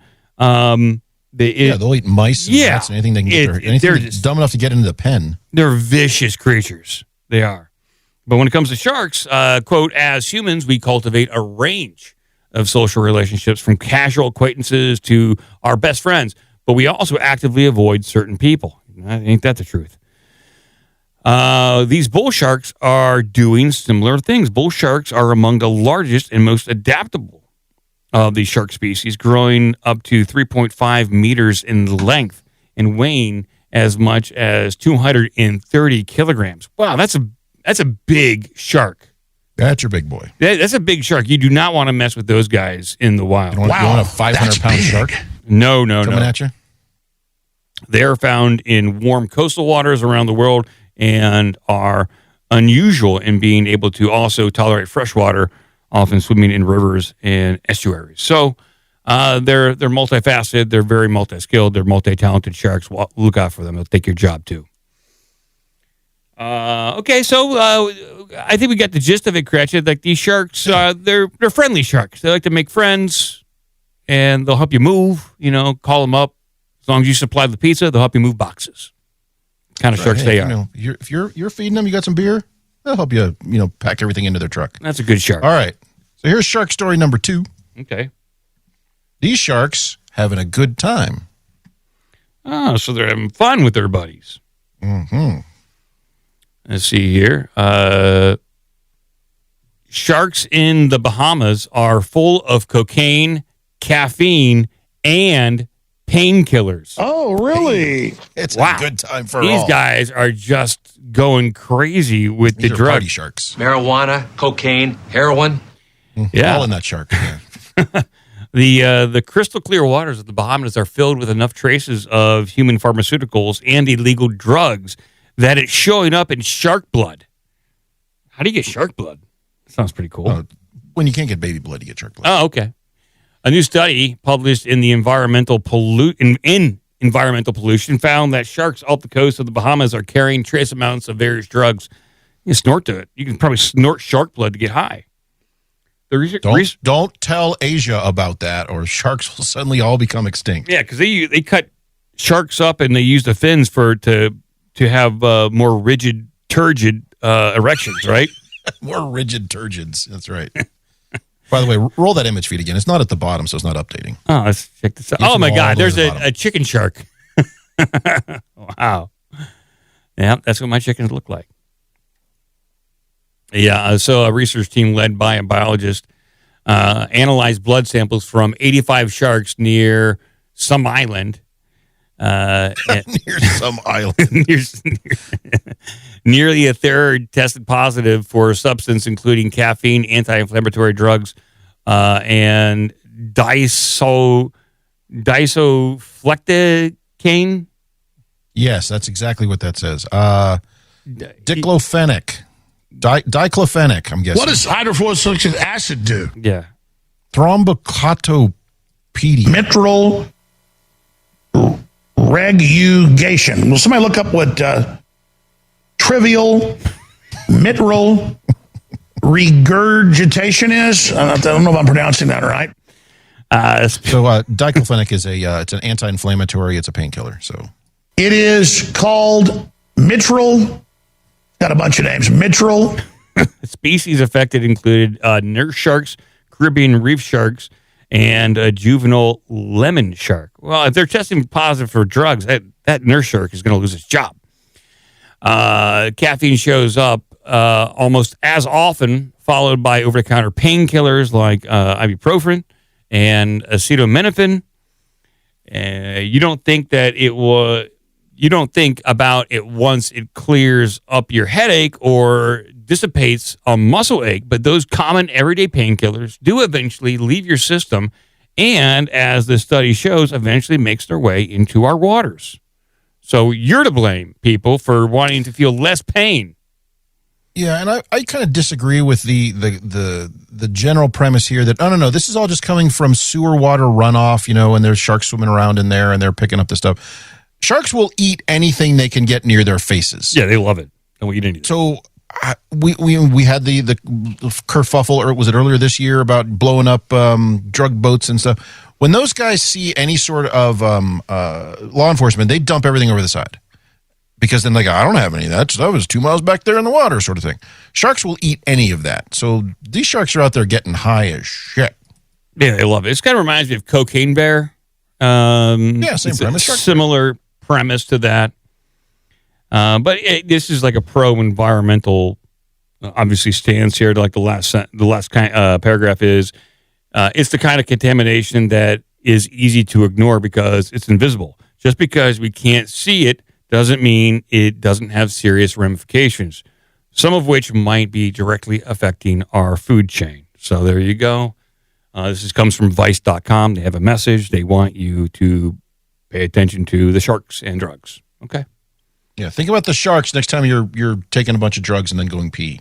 Yeah, they basically want you to feel pain. That's what they're saying. All right, what's the third shark tale? Wiener. Yes, wiener. All right, here's number 3. Sharks in Chicago. Sharks in Chicago? Yep. And there is video footage, not the video footage at the top. That is of the during St. Patrick's Day. They dye the river green. They dye the Chicago River green. They do that every year.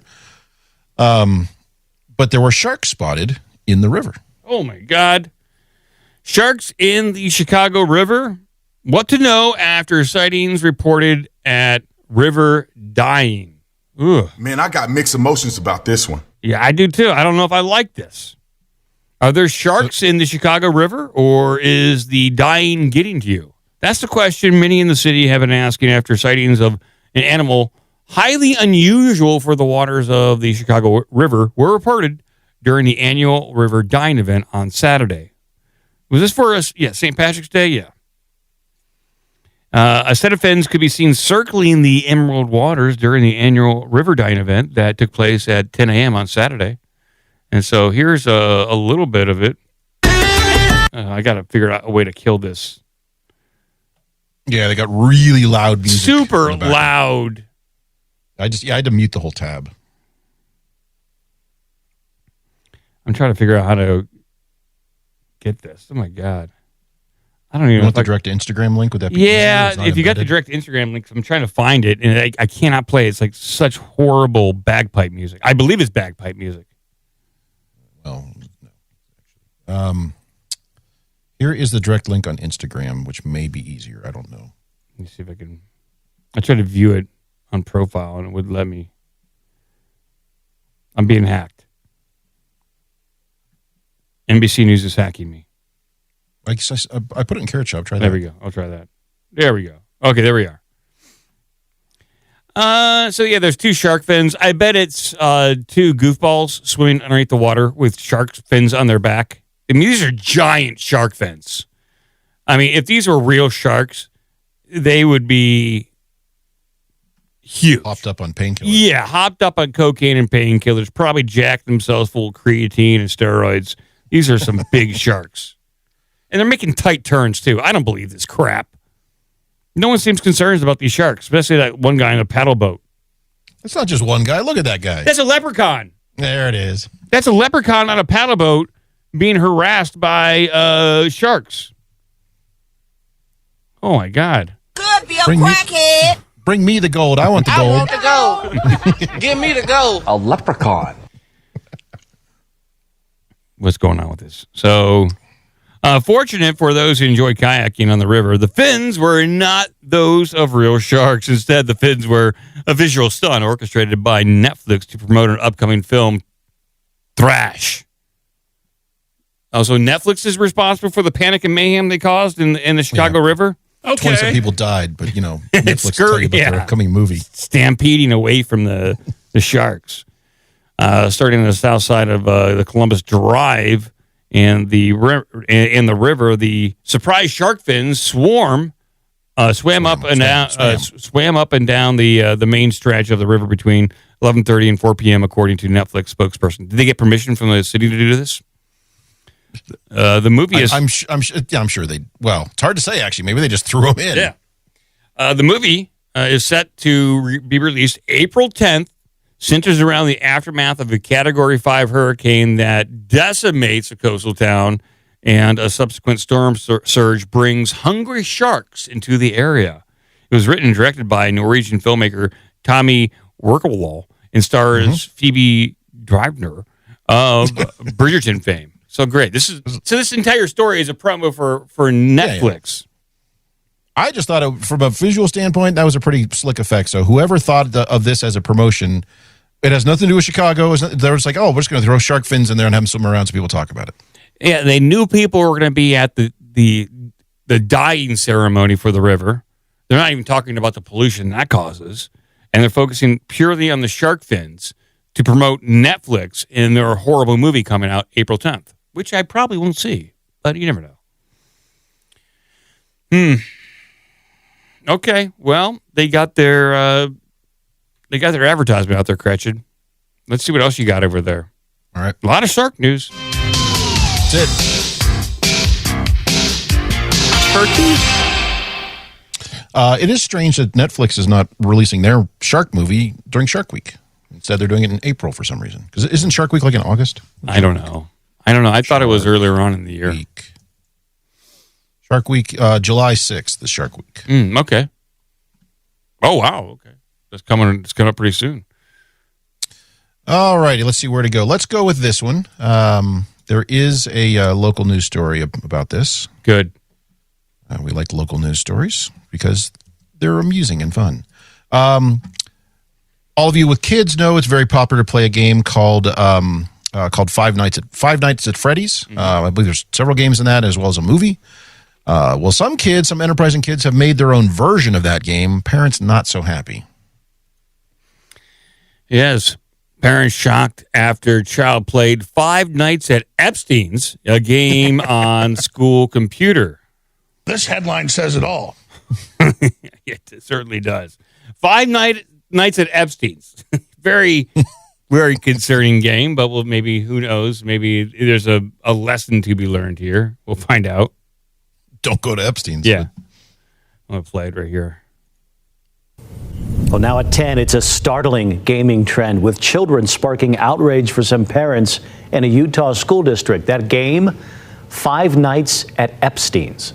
Our Jake White spoke with a concerned parent who wants schools now to get involved.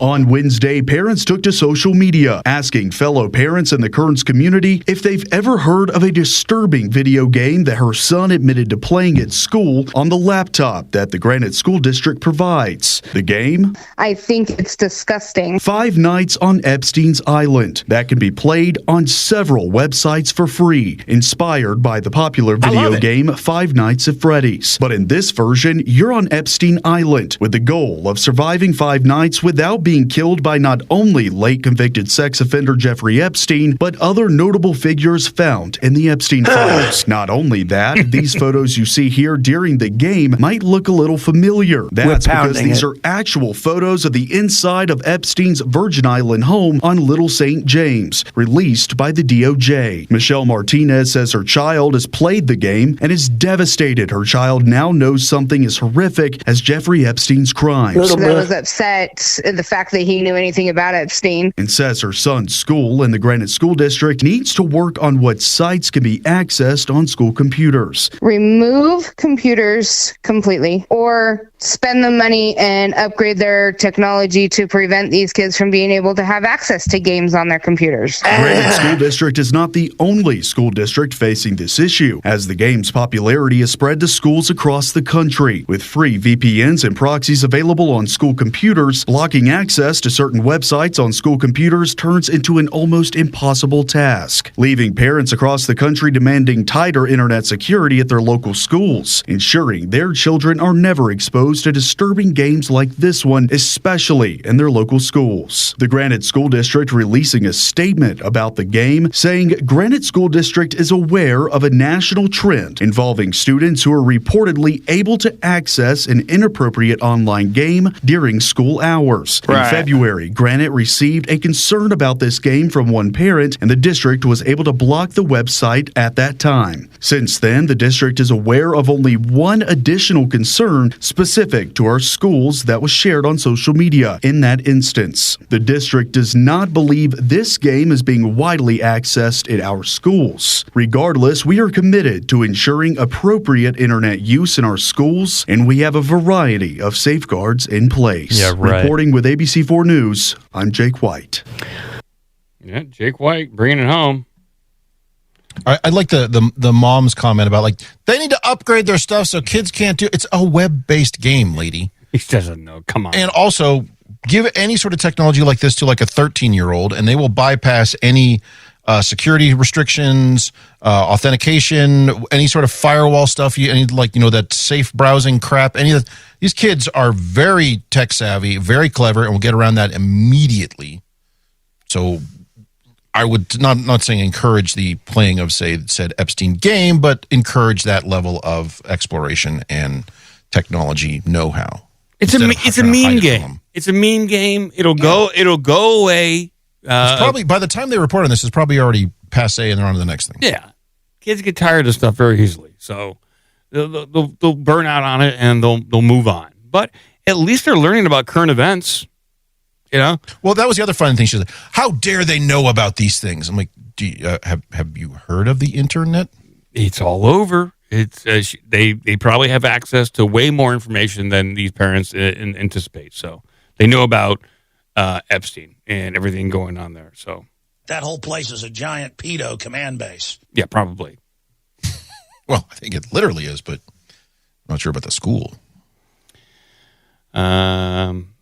Concerning, and I'm surprised one of our listeners didn't make that game. It sounds like it's quite a moneymaker. Let's just keep going, my friend. All right. We didn't talk technology today. No. You briefly mentioned the AI story. I have the same story, but we won't go into that one. You did tag me on this story and said this is the biggest news of the week. Oh, yeah. Or, I think I said biggest news of the week or best headline of the year so far. Something like that. I don't know. I forget Either what I way, said. this is a very long article, so everyone sit back. It'll take Mike about 4 hours to read through this. Correct. We may want to just summarize the high points by explaining kind of like what actually happened here, and then they just did it anyway. So, yeah. Here's the headline. Federal cyber experts called Microsoft's cloud a pile of shit, approved it anyways. This headline says it all. Yeah, it does. This headline does say it all. The influence of Microsoft. Even though cybersecurity experts are calling Microsoft's cloud a pile of shit, they're saying it might be a pile of shit. We're going to adopt it anyways. Mm-hmm. Yes, in late 2024, federal government cybersecurity evaluators rendered a troubling verdict on one of Microsoft's biggest cloud computing offerings. The tech giant's lack of proper detailed security documentation left reviewers with a lack of confidence in assessing the system's overall security posture, according to the internal government report reviewed by ProPublica. As one member of the team put it, the package is a pile of shit. So, yeah, there is troubling. Well, and the next two sentences are the critical point of this. It said, for years, Microsoft had tried and failed to fully explain how it protects sensitive information in the cloud as it hops from server to server across the digital terrain. Given that and other unknowns, government experts could not vouch for the technology's security. So Microsoft, this is their way of saying, yeah, we've got OneDrive and the garbage that is OneDrive, which is a hot mess. OneDrive and SharePoint and all these things spread across multiple data centers. You just upload it to the cloud, and we'll make sure it stays secure. How? I don't know. Shut up. It's just secure. Just trust us. That is one big pile of shit. Let's see here. The federal government could be further exposed if it couldn't verify cybersecurity of Microsoft's government community cloud high. That's weird.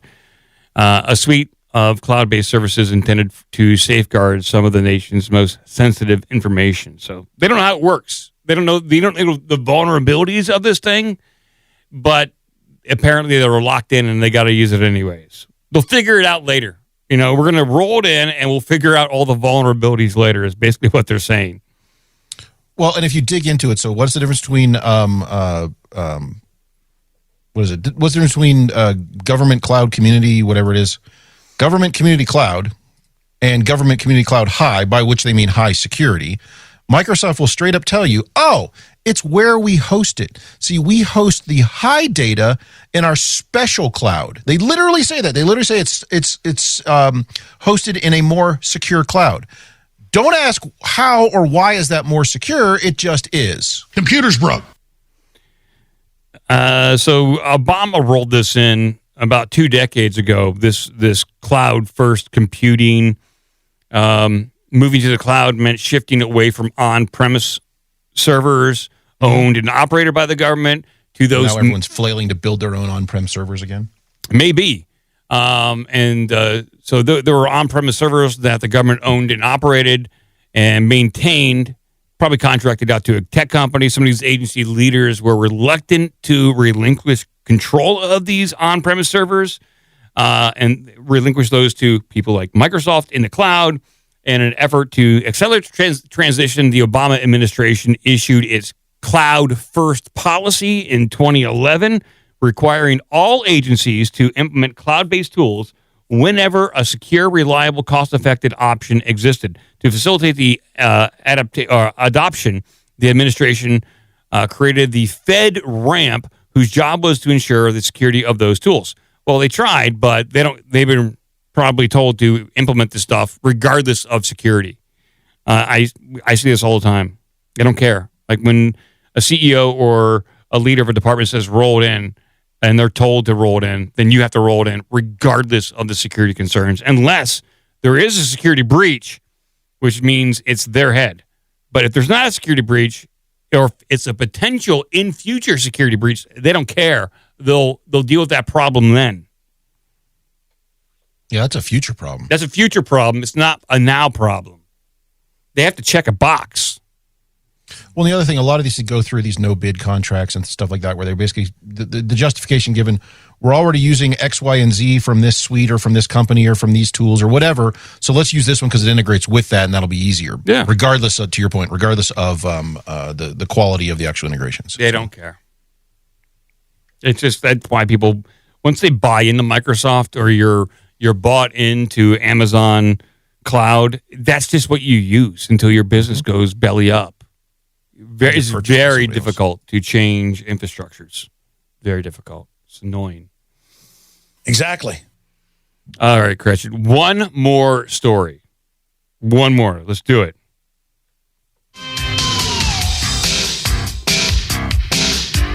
They're taking a pounding. Well, we're going with this one. So I'll just say, cue up all of your Tourette's Guy's piss comments. Okay. Get all those ready.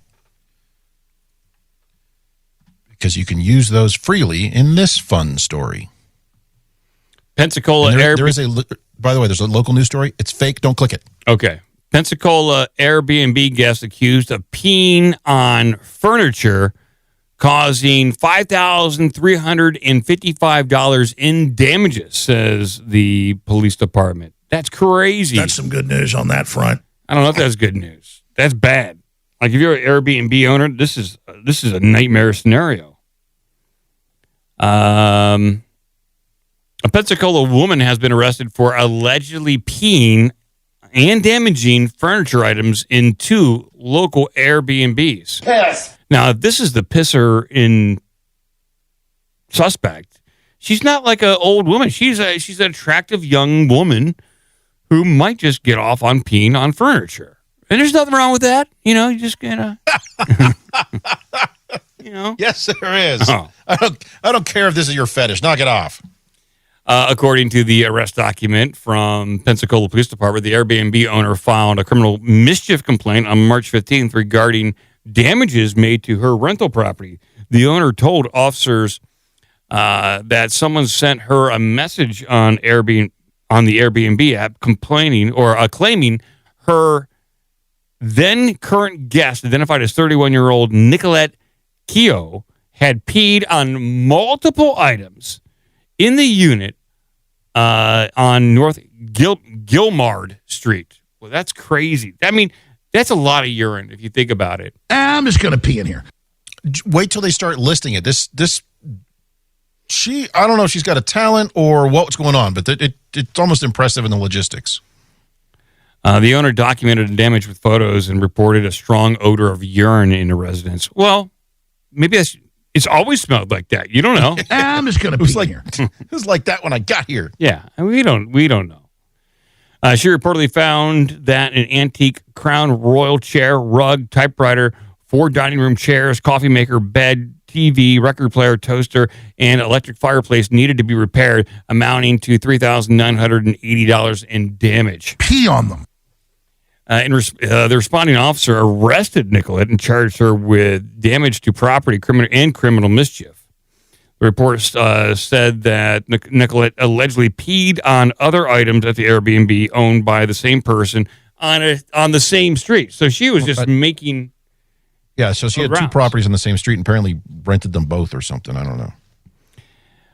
The owner found that a vase, grain rug, ancient or accent wall, chair, and a tiger rug were also peed on, causing another $1,300 in damage, according to the arrest report. Pee, poop, and pleasure. Yes.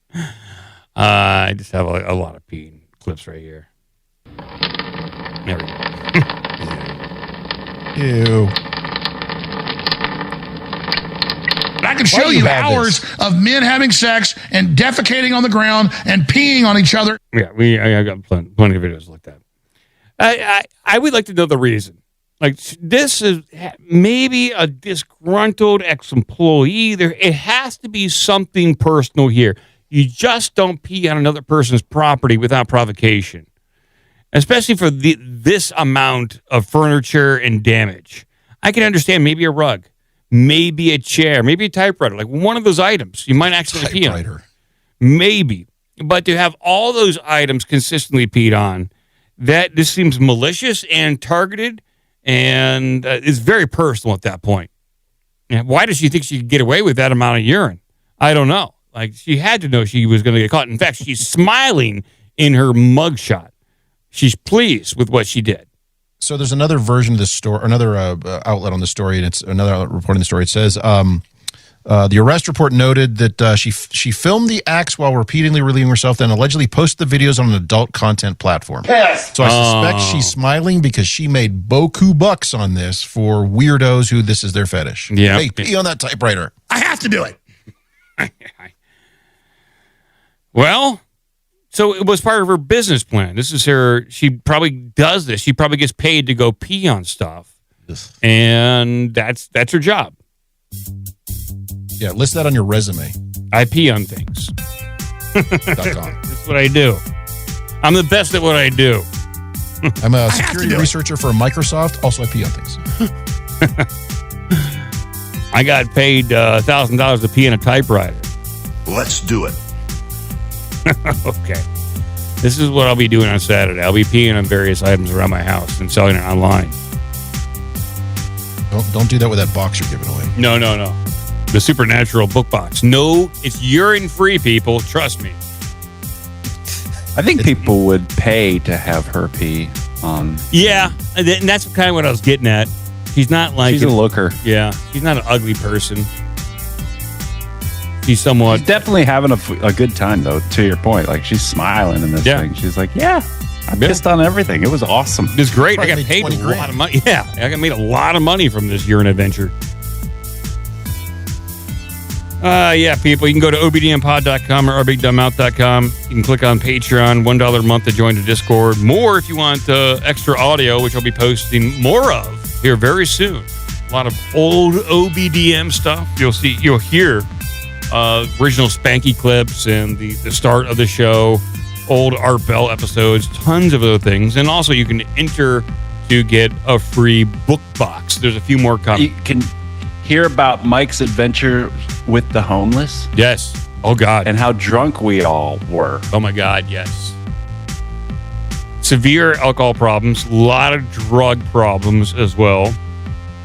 Yeah, there is, I think I did post up the story of me taking home a homeless person and letting them sleep in my house.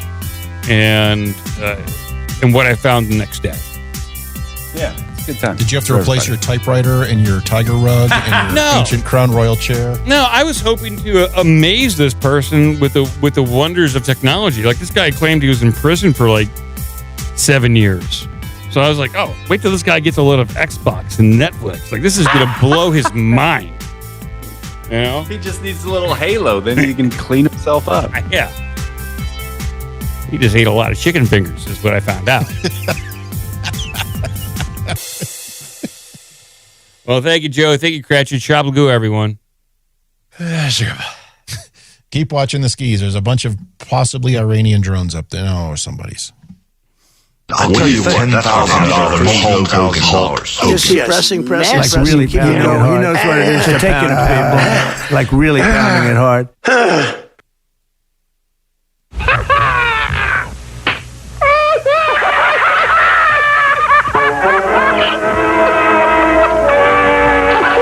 That's about all. Shablagu. Sit, Ubu, sit. Good dog. Till next time, take care of yourself and each other. Until next week. Nanu. Nanu.